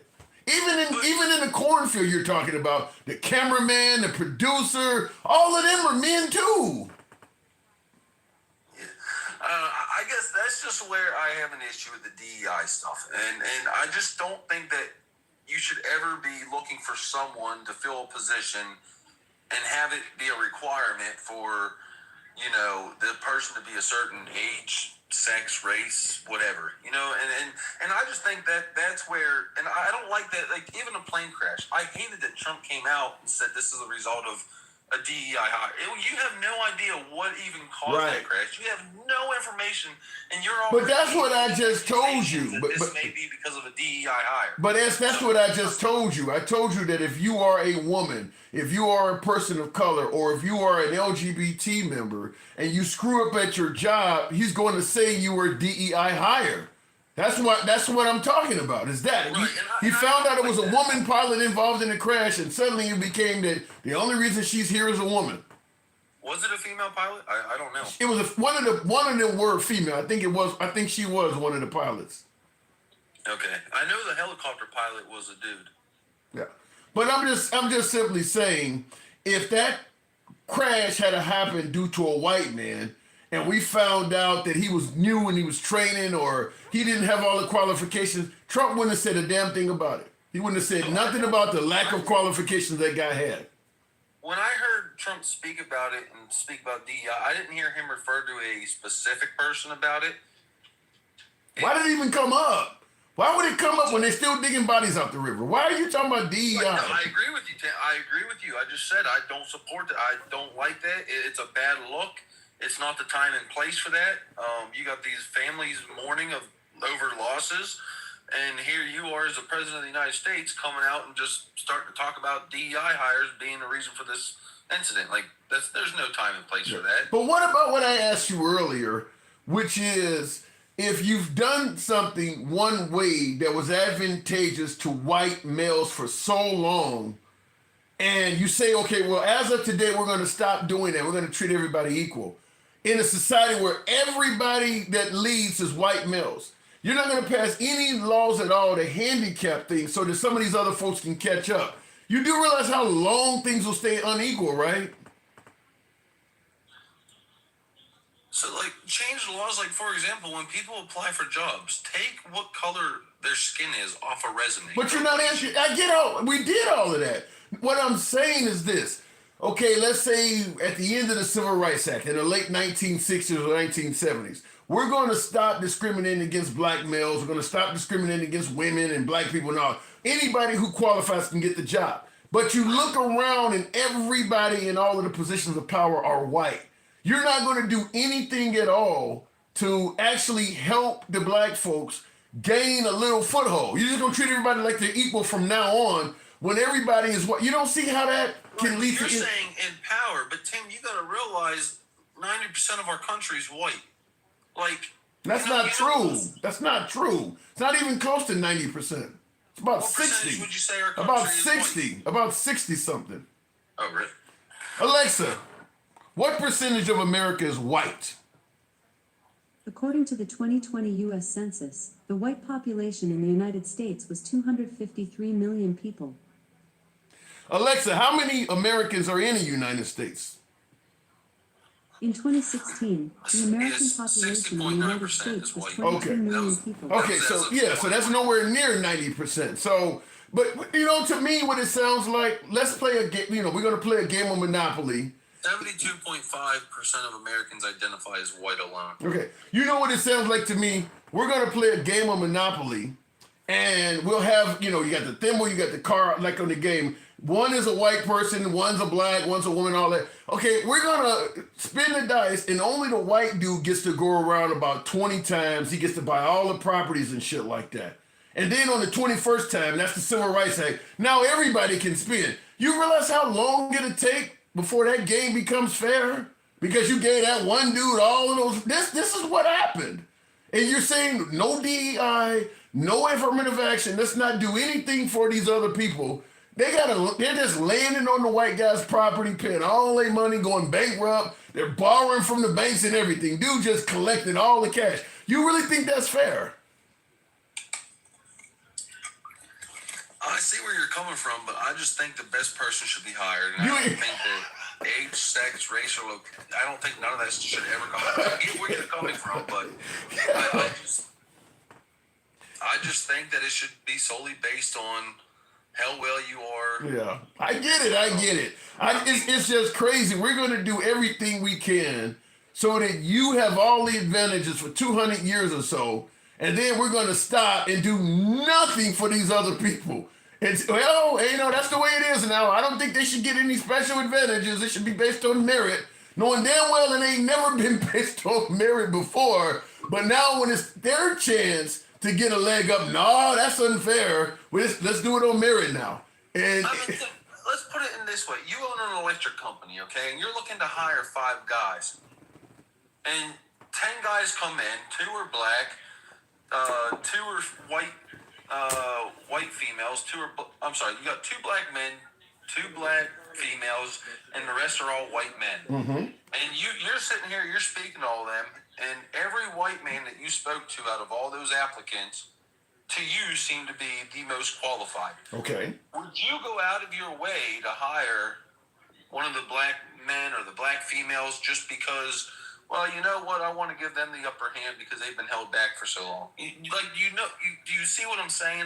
No, I see what you're saying, but I'm going to bring up stuff like the Tuskegee Airmen and all of this shit and tell you that that's exactly what they used to do. That if a black person or Hispanic person or a woman came in there and they did have more merit, no, they hired the white dude. That's exactly what they did. That's why you see all these black guys that never got the medals and promotions in the military, even though they had the merit and they were putting their lives up. No, they actually did exactly what you're saying you normally wouldn't do. You're going to hire the guy with the merit. No, they hired the white dude. So, for hundreds of years they did that. Right. I see where you're coming from. Yeah. So I don't know why all of a sudden it's a shock when the black person all of a sudden hires the black person. But it was common practice in this country to hire the white dude no matter how much merit any of them other people had. But all of a sudden now when a person of color or an LGBT person does it, oh, this shit is wrong now. You don't look at all the presidents or all of the Supreme Court justices or all the mayors in your town and wonder how the hell all these people are white. You know that wasn't based on merit? We've never did things based on merit. Merit didn't become an issue until people of color and women started benefiting from it. Now all of a sudden we need to go to merit. You don't see that.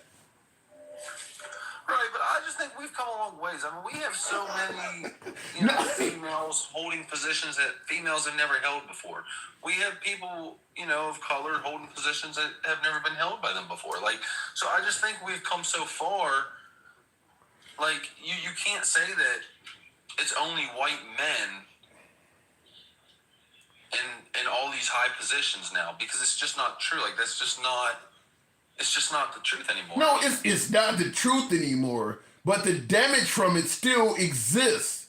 I mean, there are still lots of professions and lots of places you can go where it's still overwhelmingly white male dominated. Like I said, you get 20 times around the board and the other people are held back. Yeah, finally a couple of the females don't use their thimble and bought a property or two. One of them owns Baltic Place or something like that. But the board is still mostly owned by that guy that got 20 spins. You can point to a few successes, but most of them are still white males. So when you say that, though, are you talking about areas that have more? Because I'm going to use black and white for now. Obviously, Okay. There's more than just black and white people. There's Hispanic. I understand. They held them all back, yeah. But let's just use black and white, for example. Are you saying that this is happening even in more predominantly black places where you're seeing just everything being held by white men? I know. Well, not every profession. I will say this though: if you go to, for the most part, most police officers in black neighborhoods are still white. My guess is if you get in the banking industry, it's still a hell of a lot. Yeah, even in black neighborhoods, there's still professions that are mostly. You go to a white neighborhood and you look for something that's mostly black, it's almost nothing. There's almost nothing in white neighborhoods that is predominantly black.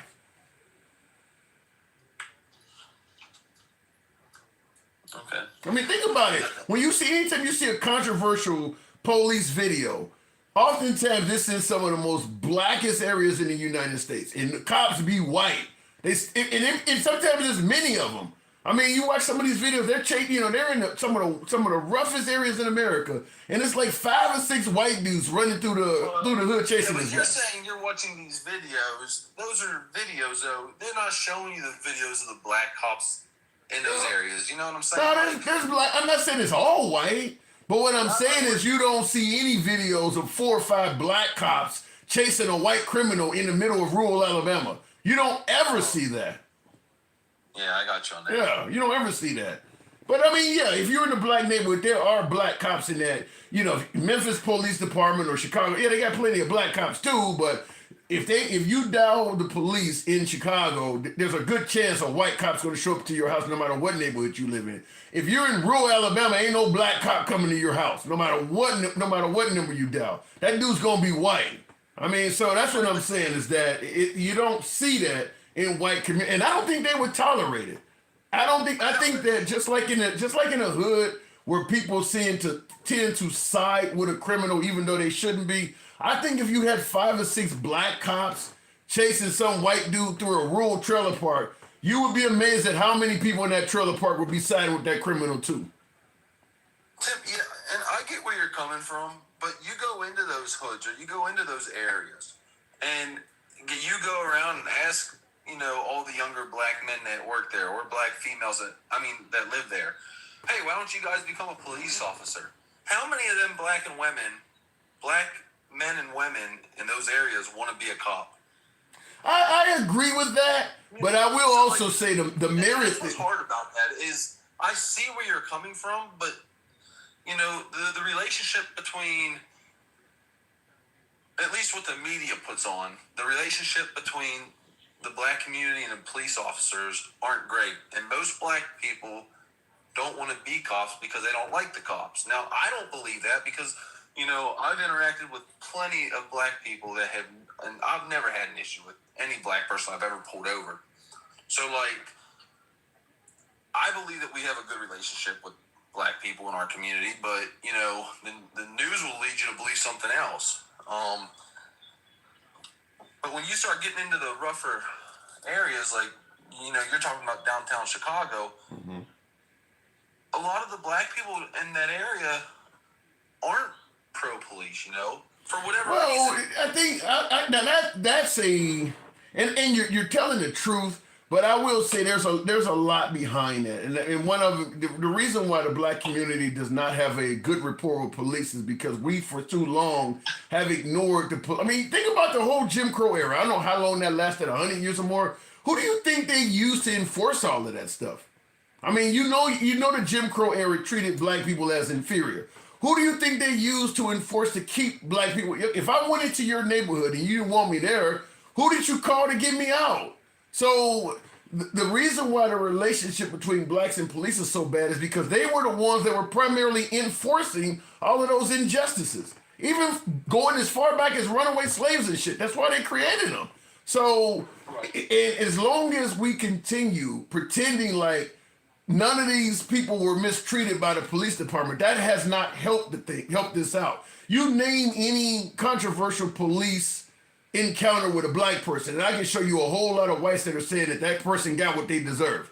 I mean, how many people think that George Floyd died of a fentanyl or died of an overdose or died of a heart attack? When Rodney King got his ass beat, people were saying he deserved that ass beating. So that doesn't help the relationship. Is that we don't... But Tim, when you say that, there's many black people that feel that it wasn't like... No, there's not. You'll hear a lot of black people defending police officer as well. I thought you were about to say there's many black people that think George Floyd died of something else other than Derek Chauvin's knee. No, but I'm saying there are many black people out there that think that drugs were a huge reason for that death as well.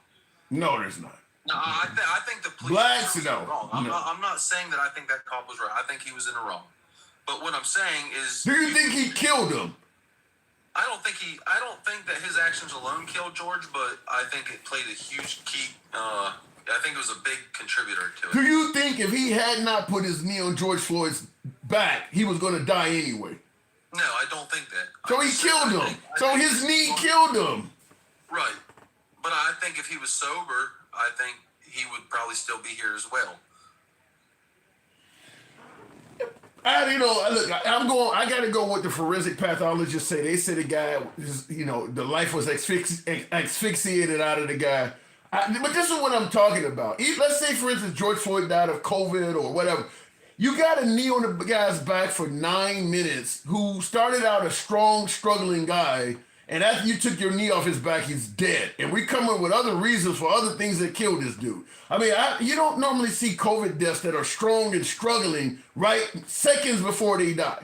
You don't normally see a lot of overdoses go out the way he did. The way he passed away looks like it's from what the dude did to him. And then you got the paramedics asking him, could you take his knee off? Could you take your knee off his neck so we could check him out? He still wasn't going to do it. And people are looking at this guy and saying, well, he shouldn't even be in jail at this point. That is why the relationship between blacks and police is messed up, is because there's too many people looking at Derek Chauvin and saying he should be a free man back on the force. I don't think he should be. Okay. Well, I don't think, because when George quit moving and he still didn't get up and he didn't want to render aid to him, You know what I'm saying? The least you could have done was at least try to render aid. When you saw he wasn't moving no more, why are you still on him? I'm just going to say, if you got a man that's already hogtied, there is no legitimate reason to be on him for 9 minutes. I mean, you got 3 or 4 other backup officers there. He ain't that fucking strong. You got him already hogtied. Why are you sitting on him for 8-9 minutes straight?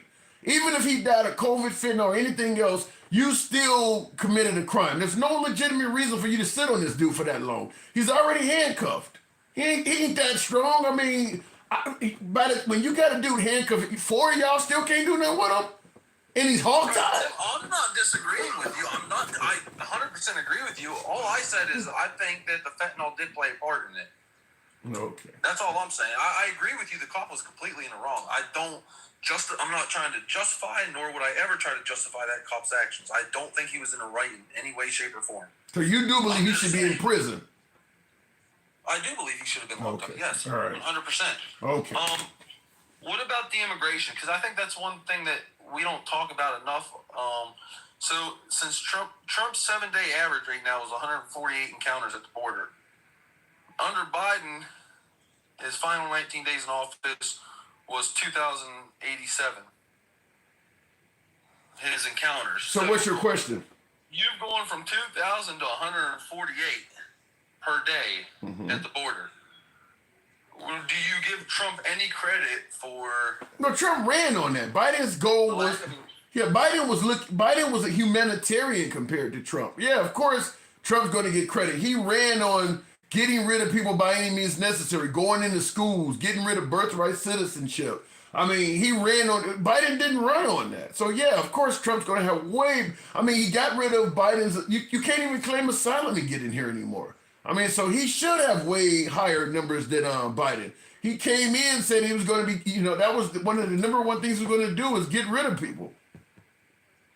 Right, but when you would ask the Democrats before the election, and you would start blaming Biden for the amount of illegals in our country, or whatever, the Dems always want to say, well, it's not Biden's fault. What did Biden do? He didn't cause them to come here. I disagree with that. Biden made it clear to them that he was immigrant friendly, and that promoted them to come here. I mean, I do agree that Biden is responsible for the swelling up of immigrants coming here, because the word was put out that he was immigrant friendly, and when they came here, they found out it was true. You could just request asylum, and they would just turn you loose into the country. So that's his fault. I'm not going to argue with that. All right. Is there anything you like about Trump since he's been in office? Is there anything that you would say? Yeah, securing the border. Okay. Yeah, I got to move it on. Like I said, he's not all bad, but some of the things he's doing is really bad. But I got to move it on, man. All right, buddy. Take it easy. Have a good night. Always a pleasure. Thank you. Will G says, we gave him 4 years already, and he messed all up. God helps us when the next pandemic hits and all the bullshit he is bringing with these orders and firings could leave the country open to terror attacks. Yeah, I do believe there's some validity to that, for the simple fact is he's firing the heads of government. And a lot of these folks, whether you think they're swamp creatures or liberals or whatever you think they are, they're not DEI hires. A lot of these folks he's getting rid of have years, if not decades of experience. I was watching, I think it was this week with George Stephanopoulos this morning, one of the Sunday shows, and they were talking about how much time it takes to properly train an FBI agent. All of the background checks they got to do, the education that's required, the schooling, they got to go to Quantico. I mean, just the amount of education it takes to make an agent, to get an agent up to par. And talking about the number of agents Trump is getting rid of simultaneously, and the detriment to this country that's going to pose, because it's going to take a long time to replace all those people. And one of the things we haven't even discussed is the money involved in it. I mean, because training costs us money. All of that's costing money. And you getting rid of all these people. I mean, a lot of companies hesitate to get rid of talent because it costs so much money to retrain another person and put them in that position. He's getting rid of a lot of folks with decades of experience. I don't see how that's going to be good. I just don't. And he's doing it solely because they don't agree with his agenda, or in some cases, one of the things that came out on This Week with George Stephanopoulos as well, when I saw one of the guys said, oh, it was Chris Christie. Chris Christie was on there this morning, and one of the things he said is that as a prosecutor, you don't choose the cases you get. The January 6 cases, which the people were being found guilty by a jury of their peers, it wasn't the FBI finding them guilty. That you don't get to choose that. If you're an FBI prosecutor, somebody comes to you and tells you, here's this person has been charged with this crime. Your job is to review the case and prosecute them. So why would a prosecutor that's simply doing his job get fired solely because the person that he was ordered to prosecute was happened to be MAGA? I mean, he fired a lot of prosecutors.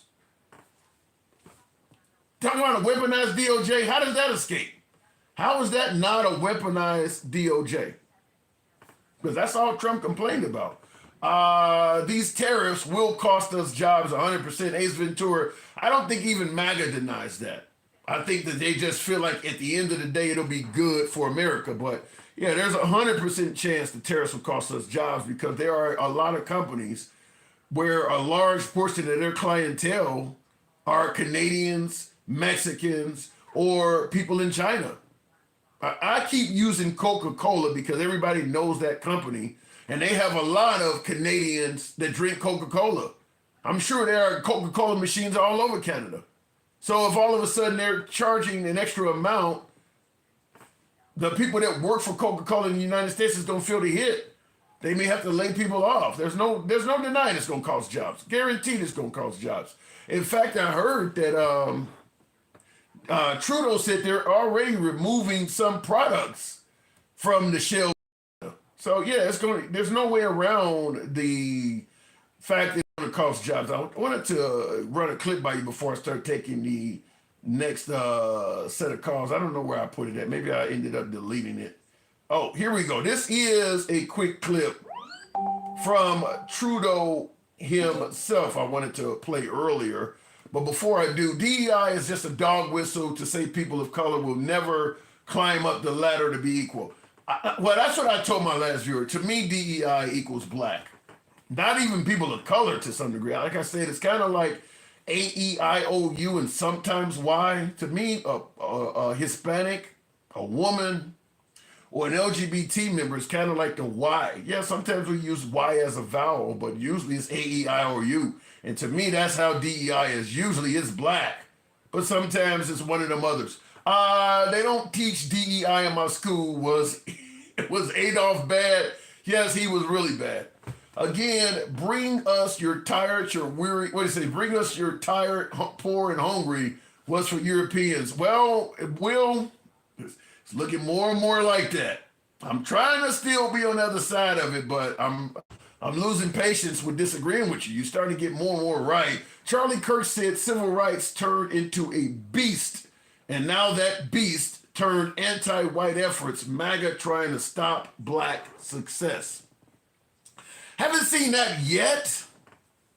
I'd have to see more evidence that MAGA is trying to stop black success. But with the rolling back of Black History Month and things like that, they are trying to roll back black acknowledgement. I will agree with that. Anything that acknowledges what blacks have went through, specifically targeting African Americans, no, we don't want to just only speak about black people. I do think that that's happening. Charles Kirk has brain damage. Haven't seen that yet. Before I continue on, I'm going to try to get the super chat out of there. Will says, the police started in the United States as protection security for the rich and slave patrols. And catchers, of course, the black community has problems with cops. Yeah, African Americans have been complaining about the police since there have been police. I bring this up oftentimes on the show. Any show you see on television that has a predominant black cast, I'm talking about going all the way back to Sanford and Son, shows that go back into the 70s. So that's when you started seeing some black shows on television back in the 70s and on. Any black show that has a predominant black cast has had at least one episode dedicated to police brutality, where one of the cast members was mistreated by police. Virtually any show you come across, Maybe excluding the Cosby Show. Maybe I'd have to think about it. But just about any show that has a predominant black cast has had at least one episode dedicated to the police mistreating somebody.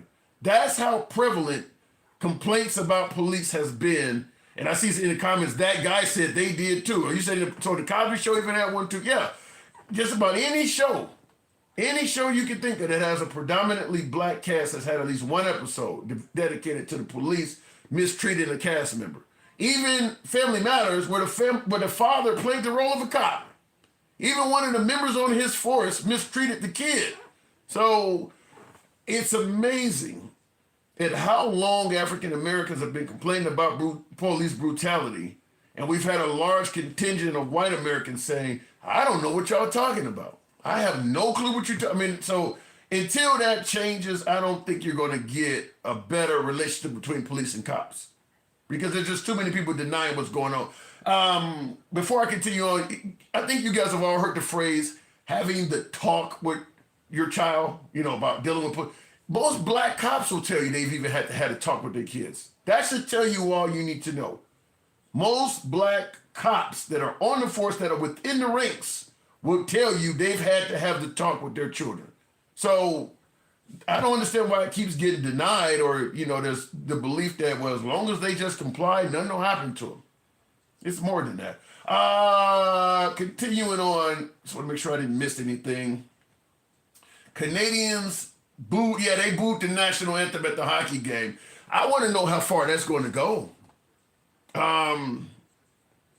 Because obviously the Toronto Raptors is another American team that plays in Canada. Toronto Blue Jays, is it going to be where they don't, before you know it, the sports stuff start breaking apart? The country start hating each other? We got to see where it's going to go. Anyway, before I continue on, this is the clip I wanted to discuss. Percent tariffs against $155 billion worth of American goods. This is the, I didn't preface this right. This is the Prime Minister of Canada, Justin Trudeau. I am announcing Canada will be responding to the U.S. trade action with 25% tariffs against $155 billion worth of American goods. This will include immediate tariffs on $30 billion worth of goods as of Tuesday, followed by further tariffs on $125 billion worth of American products in 21 days' time to allow Canadian companies and supply chains to seek to find alternatives. Our response will also be far-reaching and include everyday items such as American beer, wine, and bourbon, fruits and fruit juices, including orange juice, along with vegetables, perfume, clothing, and shoes. It'll include major consumer products like household appliances, furniture, and sports equipment, and materials like lumber and plastics, along with much, much more. And as part of our response, we are considering, with the provinces and territories, several non-tariff measures, including some relating to critical minerals, energy, procurement, and other partnerships. We will stand strong for Canada. We will stand strong to ensure our countries continue to be the best neighbors in the world. I don't want to be humorous here, but they always say, they all look alike. He just looks like the typical American white man. It's crazy that is the guys we're going to be fighting against. He could literally be hanging out on the streets of Rhode Island somewhere. That's who we're entering a trade war with. It makes no sense to me. At least have an accent, damn. He looked like he could walk the streets of America anywhere and you would just think he was a regular white dude walking around in America. And those are the guys that now are starting to not like America. I don't know. Did we pick the wrong enemy? Is this... I don't know. Do you really think we're going to benefit from this? For the first $30 billion. Well, and that's just Canada. What is Mexico going to do? What is China going to do? What is MAGA Reacts going to say? Good evening, MAGA Reacts. Yeah, Not much at all. Good to have you on this late. You favoring this stuff? You like these tariffs? I don't like or hate them. I'm just waiting to see what the results are. I mean, it's only been 14 days. Holy shit. I at least gave Biden until Afghanistan. Biden hadn't done all. Yeah, Biden hadn't done all this shit in 14 days though. I know, but I still gave him till Afghanistan to 8 months. I don't know if you guys would be. I'm not asking you to give Trump 8 months, No. but 14 days. Well, and I agree with you, but Trump did use the phrase day one over and over again. He didn't say day 14. Yeah, he's gonna start working on it day one, and both of us could admit that he's working on shit. He's not fucking enjoying his honeymoon. I don't know. What is he? Okay, when you say, I don't know, is he really working on bringing down the price of eggs? I mean, he's working on something. What the hell kind of answer is that? He's working. I don't know if he's doing is good or bad. We will see the results hopefully within a couple of months, because I don't know if you guys could even wait 8 months. Or I think you should at least give him half the time, which is 4 months. Because I strongly believe most MAGA gave Biden a chance until Afghanistan. That's not true. Come on, MAGA reacts. They thought Biden was a fraudulent president. They didn't give him a chance at all. No, but you could think he's the wrong. You could think he cheated to get the job, but he still had the job. They didn't. I'm gonna tell you something. Hold on. This time in 14 days in Biden's term, and thank you, Wolf, for the super chat. I appreciate that, Wolf, on YouTube. This at this point in Biden's term, 14 days in, we were still receiving Q drops. I was doing programs. We were being told that in February, Nancy Pelosi was going to be arrested by the military, and Biden was going to be arrested, and Trump was going to be the 17th president. Hold on. Are you really comparing yourself to Q? No, you're telling me no. Higher standard than Q. No, you're telling me MAGA gave Biden a chance from day one. I'm telling you, Q. MAGA's not Q. Bullshit. Trump had a Q pen on. Doesn't matter. I don't see myself as Q. Most MAGA don't see themselves as Q. Then what was then maybe Trump is Q. I mean, Trump is not Q either, but Qs are American, so he does. So when he tweets out Q messaging, the storm is coming. He's on TV wearing a Q flag lapel. Why is he doing that? I think that's his own messaging. Just because Q agrees with him doesn't make it Q messaging. I mean, that's where you guys always. How would you know if he? Okay. Just because it's just the same thing with the Project 2525. Just because we agree on some things, it doesn't make us Project 25 or whatever. MAGA, he's literally wearing a Q lapel. I don't know about that. So why would he do that? I don't know. Maybe he wants their vote too. He wants more votes. I mean, under Trump, he's got a big coalition of everybody, from ex-Democrats to Q to everything. We have LGBTQ. We have everybody in our coalition. Our coalition is getting bigger and bigger. So, yeah, sometimes we get shit for it because part of the coalition is weird, like Q. But, we're trying to be as inclusive as possible. Like, where the Democrats try to be inclusive in race, we get inclusive in ideas. Like, I get all that, but if he's wearing a Q lapel pin, how can you be confident he's not Q? I don't even know I don't know what I don't know what that means. I don't know why he's wearing it. I don't know. I mean, if they're at his rallies holding up Q signs, how can you be confident he's not part of this stuff? I can never be confident in anything. How can I even be confident that he's not a Russian puppet? He could be a Russian puppet the whole time. Well, if he starts wearing apparel that says I'm a Russian puppet, then you can't blame. I mean, he's literally wearing Q lapel pins. I gotta see where you got that from. I'm not gonna. Just Google Trump Q lapel pin. Alright, I'll do that for the future. Okay. I mean, and again, Q are still Americans, so he could, support them without agreeing with them on everything. I understand all that. Q is MAGA. Q is MAGA. If you believe in Q, if you were reading Q. MAGA's not Q. MAGA's not Q. If you can say Q is MAGA, I'll give you that, even though I don't really believe it, but MAGA's not Q. Okay, but the point I made is that they were not giving Biden a chance from day one. in addition to Q drafts and saying that Trump was going, Pelosi was going to be arrested and all of that stuff. They never gave that man a chance. I'm talking the majority, not the small minority. The majority were chill and quiet. A lot of us were happy to get rid of Trump. Not because I didn't like Trump, it was because I didn't like the noise. Like, even now, I just don't like all this noise. It's fucking loud for no reason. You seeing something different. From day one, they were calling Biden sleepy and saying he needed to be in a nursing home.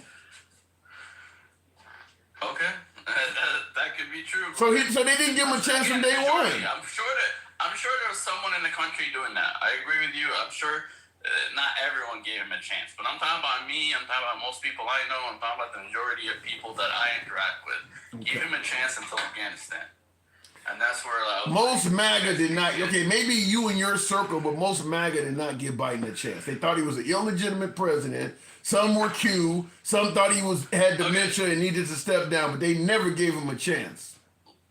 Listen, you know how people say we gave Trump a chance until Charlottesville? Even Biden said Charlottesville was the reason he got into the race. Yeah. Well, it's the same with this. Like, Afghanistan is the reason, I was like, fuck, I'm never giving this guy a chance because he's just an idiot. All right. You get the same? I understand that there's some guy somewhere in Bushwick, Alabama that never gave Biden a chance. I understand that. But the majority were just happy, wanted some peace and quiet, which we didn't get, but we still gave him a chance until Afghanistan. Okay. Now I'm gonna ask you something. I'm gonna ask you something slightly off topic. I haven't heard this, but I see Will G has said Beyonce won a Grammy for a country album, and MAGA is mad about that. Have you heard anything like that? I've never heard or cared about that. I didn't know she had one. Okay, well I didn't see that. But yeah, I don't know. Like I said, they're not gonna give.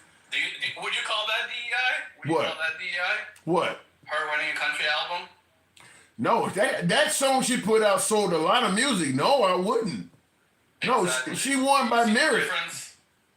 Exactly, and that's what we want. We just want people to win by merit. Like, DEI is just reverse racism. It's like, your whole time arguing with that guy, all I've been hearing is like, all right, it's our turn to be racist. Let us be racist for a while.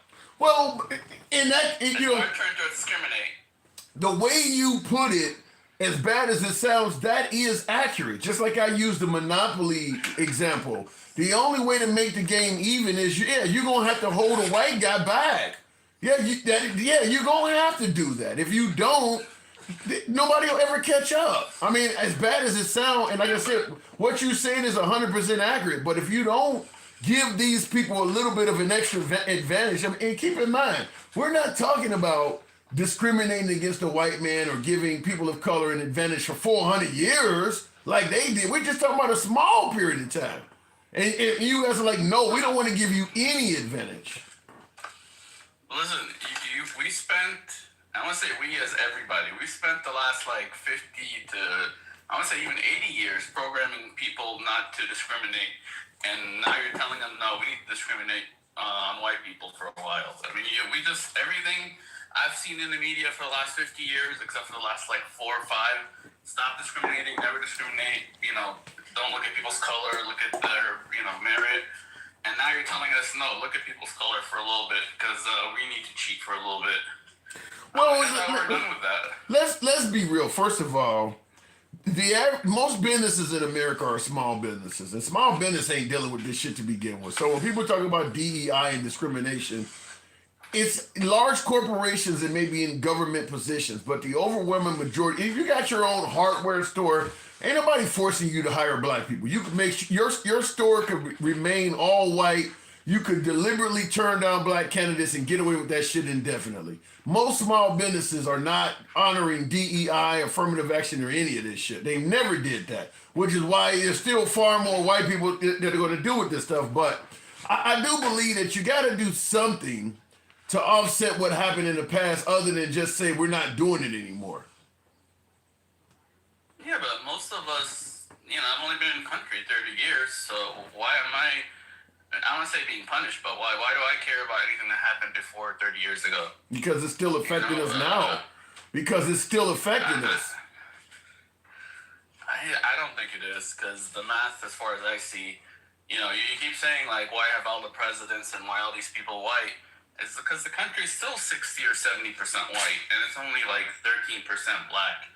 If you had a 13% chance of getting a job, and the other guy had 70%, or I mean, it's a bad comparison, but you get what I'm saying, right? No, because what you're basically doing is admitting discrimination. You're saying if the country is hold on, listen to what you're saying. You said if you only had a 13% chance of getting a job, what you basically are saying is because there are more whites, the chances are they're gonna hire another white person. You're admitting discrimination. No, I kind of said it wrong. You didn't say nothing about merit. You didn't say nothing about merit. Well, we're just talking about numbers here. Like, if you look at a job that has 100 people, if 13% of them are black and the population's 13%, then you're good. But look at government. Government has about 16 to 20% African Americans, and the population's only 13%. If you're bringing up the fact, hold on. Hiring them to get to 13%. If you're bringing if you're bringing up that black people are only 13% of the population as a reason why they're not getting as many jobs, you're admitting that it's not based on merit, because I don't care if you're only 1%. If you got the most merit, you should get the job. You're admitting that our lower population is why we're not getting as many jobs, which means that's because we're getting discriminated by the majority. You're admitting this still happens. That's not discrimination. There's less of you guys. There's less of you guys. That's not the same. Discrimination is like, because discrimination is different. This is just population numbers. There's less of you guys. Look, I'm Egyptian. Do I want the government to hire like 1% Egyptian? You know, I don't. Shit. Wait, what happened to merit? 0% of the population. What happened to merit? It ain't got nothing to do with. Wait, hold on. Be an Egyptian president. It ain't got nothing to do with the percentage of the population. You're talking about merit. I don't care if there is 90 white guys in there and you walk in as the only Egyptian. If you got more merit, you should get the job, right? Exactly. But that ain't what you saying, though. On race and color and all these things. I'm saying you shouldn't do that because the population numbers don't support that. Like, if you go by the population, like you're like, why hasn't there been more black presidents? I mean, I'm Egyptian. I'm 0%. I don't expect there to ever be an Egyptian president. And then at 13%, especially 13% today, we're not talking about 13% 200 years ago.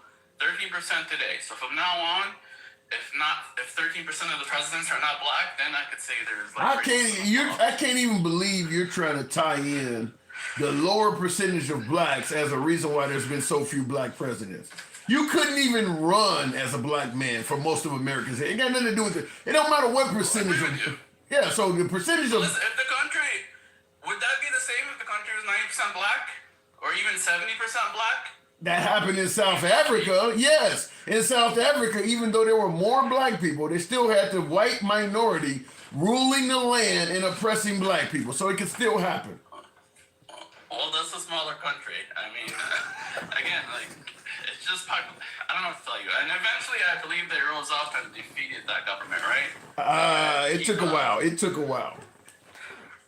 Well, I don't see that happening right now. Like, if 13% of the population is not going to take over. If you're saying that a larger percentage of population should make a difference, then Chicago should never have a white mayor, right? Never, because it got more. Detroit should never have a white mayor. I mean, it should always be black everything. No, because but you guys have plenty of. I mean, you have plenty of black mayors. And that's but we don't have them all. Because they're Democrats. We vote for them because they're Democrats. Even if you take a city like Detroit, if you look at the last 100 years of Detroit, most of its mayors were white. Okay, because you guys vote for Democrats. You guys got nothing to do with them. It's racism. Got nothing to do with Democrats. It's racism. Got nothing to do with the party. Exact numbers. And again, this wouldn't apply to before like 50 years ago. Of course, 50 years ago there was racism. I'm talking about this. From now on in the future, if your population doesn't reflect your representation, then there's racism. But in the past, of course there was racism in the past. I'm not arguing that there's no racism in the past. I'm just saying from now on, it should be based on population. Same with South Africa. That was also the past. They used military. Yeah, but South Africa did a little bit more things to make it fair. They took a lot of their property back from white people. They didn't just say we're gonna start from fresh right now with whites having all the advantages. In America, we just decided all of the advantages that went to white people, we're going to let them keep all of that, and we're going to do things fair from now on. They didn't do that. And they were able to do that because they were the majority of the population. Yeah, exactly. And America's not the same. Right. You guys are only 13%. And that's why, and that is, I'm trying to like be fair here. yeah, and that's why in the black community, we don't have the same wealth and things like that. Here's a good example. Not only because you talk about hiring people based on merit. Well, where do you get the merit? Where do you get the merit from? You get that from going to school and things like that. Well, we know even the schools treat black students different than whites, where certain schools you can't even get into. So even when they passed the Civil Rights Act and made everything fine and fair from now on, you would have to admit at that point, we still got a whole generation of people that are about to enter the workforce that don't have the merit of white people because they were banned from getting an equal education. So okay, the Civil Rights Act just passed, but because all of the upcoming black kids are behind on whites, we're going to still have a lot of blacks that don't qualify with the merit you're talking about, at least well into the 80s and 90s, because we didn't let them get it. You don't see any of this stuff, huh? I would agree with you, except like my cousin works in basically a black school. Your cousin? Like, You're one guy. Let me finish the story. So he works in a black school, pretty much like mostly black. I walk in there. Anyway, long story short, he works in a computer lab, and the technology they have now, they have all kinds of tech that I would never dreamt the school of having. They have 3D printers. They have more tech than I do. They have 3D printers. They have surfaces. They have projectors. They have all the coolest shit. The way he explains it to me, he's got unlimited money to buy whatever he wants, and this is a black school that's funded anyway, anything they want, they just could have. And Okay. that's why the only reason I don't agree with you, because they are working on that, and I see the future being very bright for everybody, including African Americans. You just have to forgive the past, I guess. Right.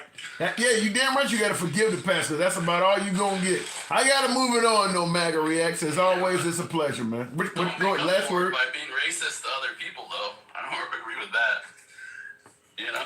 And I like I said, I agree that that affirmative action and DEI, I can see where people would say it's racist. I mean, I'm not disagreeing with you, but like I said, you can't give one side an advantage for generations and say if you try to do anything to make that up, it's racist and expect things to be normal. I mean, you're gonna have to do something that's racist to make up for it. And if you don't, then that group is going to stay behind for a long time, which is exactly what is happening. Look, I don't see that ending well. I think you're just going to, eye for an eye leaves everybody blind, you know? No, we're not talking about doing it for 400. We're not talking about doing it for 400 years, though. We're not talking about doing it for that long. And then you got to realize, who are you forcing to hire these black people? Like, are you saying the people hiring are just straight up racist? In my opinion, it should have been, in my opinion, some of that reparation stuff, not just giving people cash, but maybe giving them a free college education because their education was banned for so long. Maybe giving them, forgiving property taxes on a business or something. I think some of that stuff is what they should have did. That's what I think should have happened. But the white America was insisting really on giving them nothing. And that's what we kind of did. We kind of did the nothing route, and we're wondering, well, why won't you catch up? But those people are all long gone. I mean, most people here today. You think everybody from the civil you think everybody from Martin Luther King, the Civil Rights Act, is long gone? Not the civil rights, but from right after the Civil War. Because most immigration happened after the Civil War. No, because we do know during the Martin Luther King era, you couldn't. I always use Trump. Trump talks about how great he did, only getting $1 million loan from his dad. Now, he went to the Wharton School of Finance and you think a black person could have went to the Wharton School of Finance? That ain't slavery. That's in his lifetime. He had advantages that a black man couldn't do. He went to the Wharton School of Finance, got an education from a school that would not have took black people in. And then with that $1 million loan he got from his dad, he was able to do all sorts of deals that a black man with $1 million loan would never have been able to get. That's in our lifetime. That ain't in 200 years ago. So that's in your lifetime, not my lifetime. I'm only 39. I would tell you he's probably still doing deals that most black people couldn't do. Again, that's Trump. He had a advantage start, but I don't think most people today have the same start. Okay. I don't think, like I said, it's his lifetime. Of course, you can say that about Trump, but you can't say that about anybody. Most of the voters today are not 80 years old. Most of us, and especially in 2028.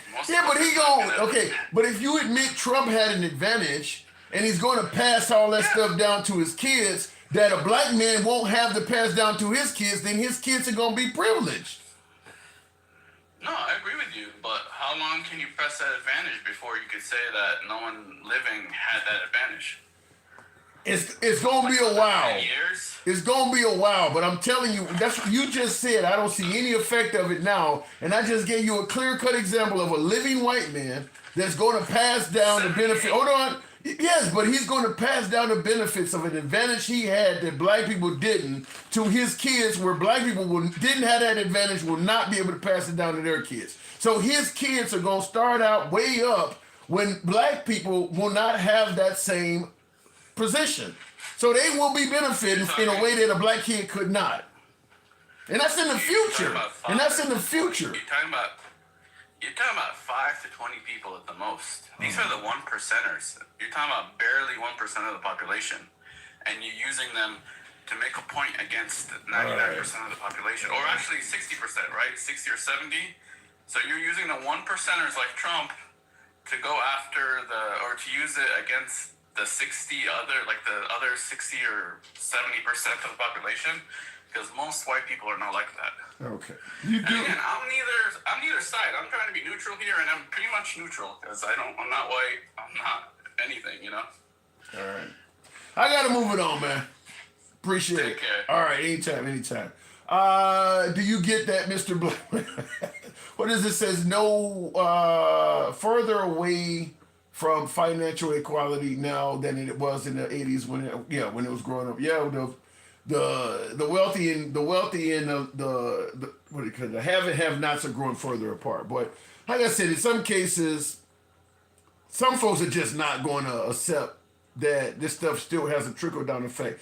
Like I keep bringing up because I'm still reading Bill O'Reilly's "Killing the President" or "Confronting the President." It's one of his books, and in his book, he covers every single president.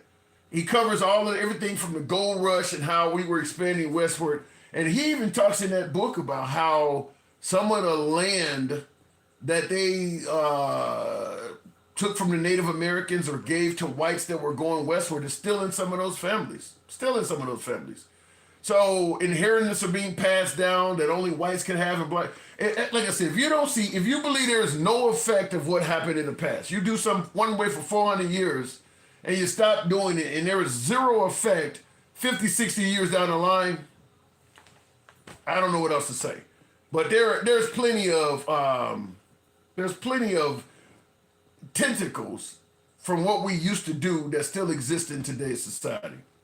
I mean, just the way we treat the Second Amendment is a product of how this country started. They don't do it like that in England. That's because of how we started our country. I mean, why would you think that nothing from the past of African Americans is relevant today? What we eat, what the Irish, how they honor their days, how a lot of different cultures, what they eat, all of that shit get passed down from generation to generation. But for some reason, when it comes to African Americans, none of their history affects them today. Wow. Anyhow, folks, how could that person think that everything starts equally now? If you don't want to accept anything else, you go with that. To me, the monopoly example, I know a lot of my MAGA viewers may not agree with it, but to me, the monopoly example is the best I can give, where you allow one guy to go around the board 20 times and he's buying up all the properties and homes. And then on the 20th go-round, you tell all the other people, you can join in the game now and it's fair. And if we do anything to make it so that you catch up, it's being racist to the guy who got 20 go-rounds first. Now, when that guy who got the 20 go-rounds first, when he passes away, he's going to give all his properties to his kids. The other people that did not go around, they don't have anything to give. So the next generation is going to say, well, I don't have any privilege at all. Even though my dad died, or my granddad died, or my granddad died and left me Park Place, Boardwalk, all the railroads and everything. Like I said, if people don't see it, you don't see it. But it should be as clear as day.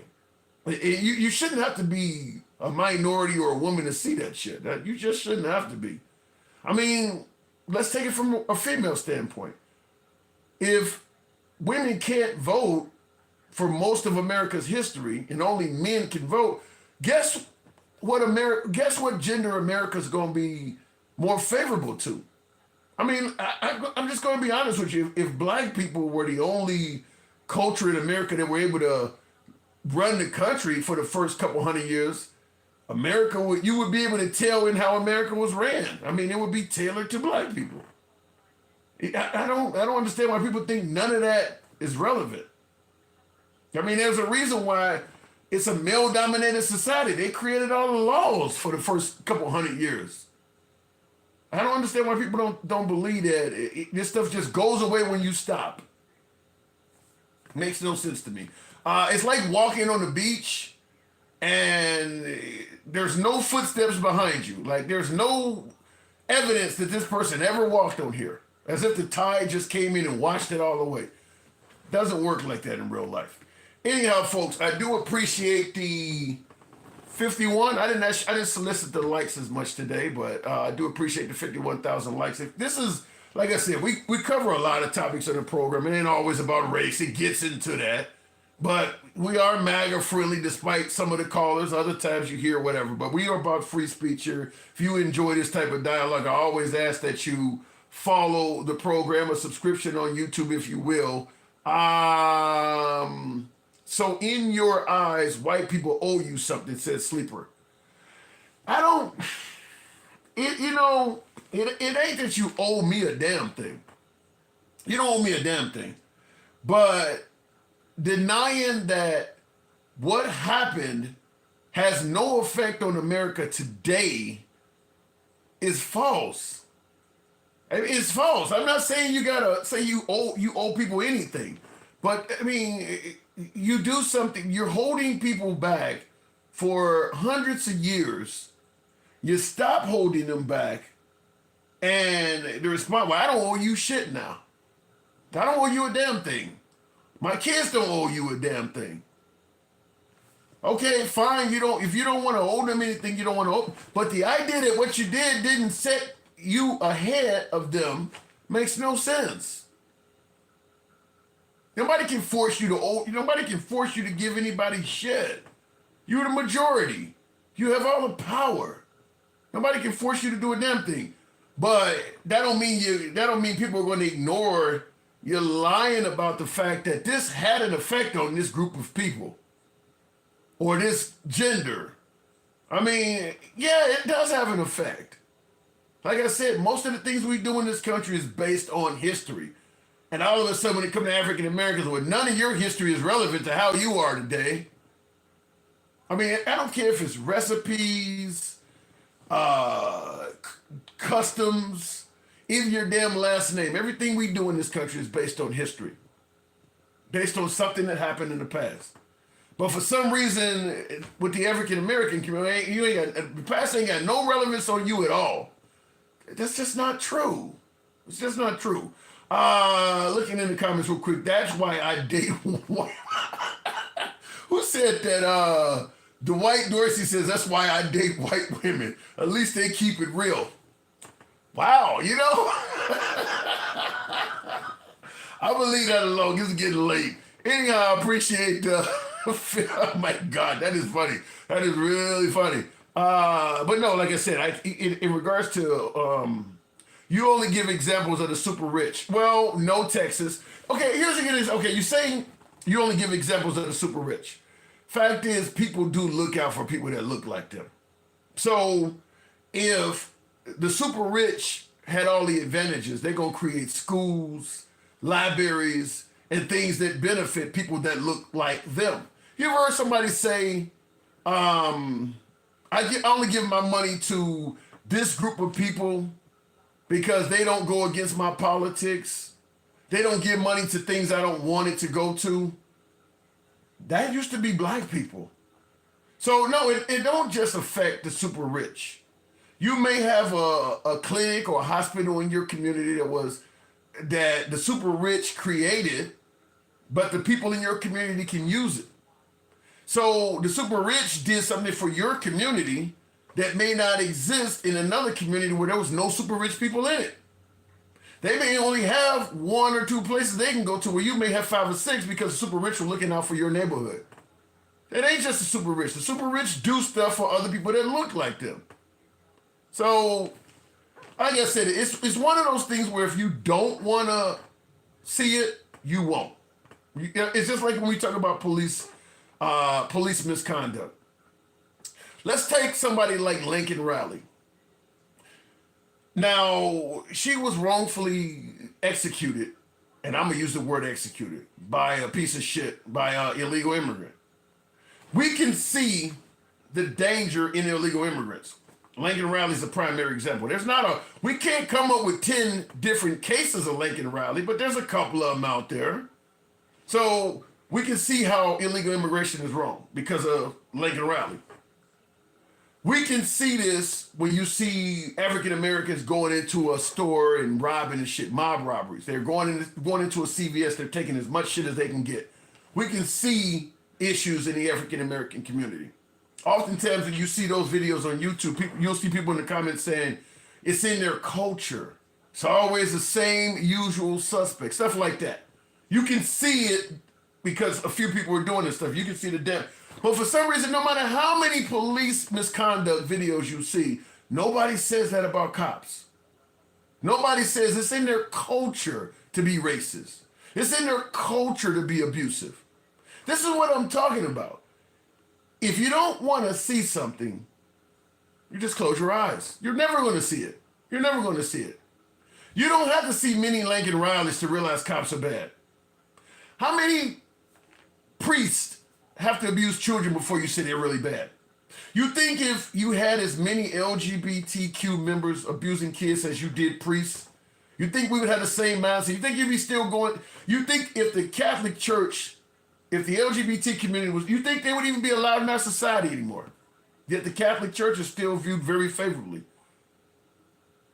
If you want to see something, you can. If you don't, you don't. That's how it works.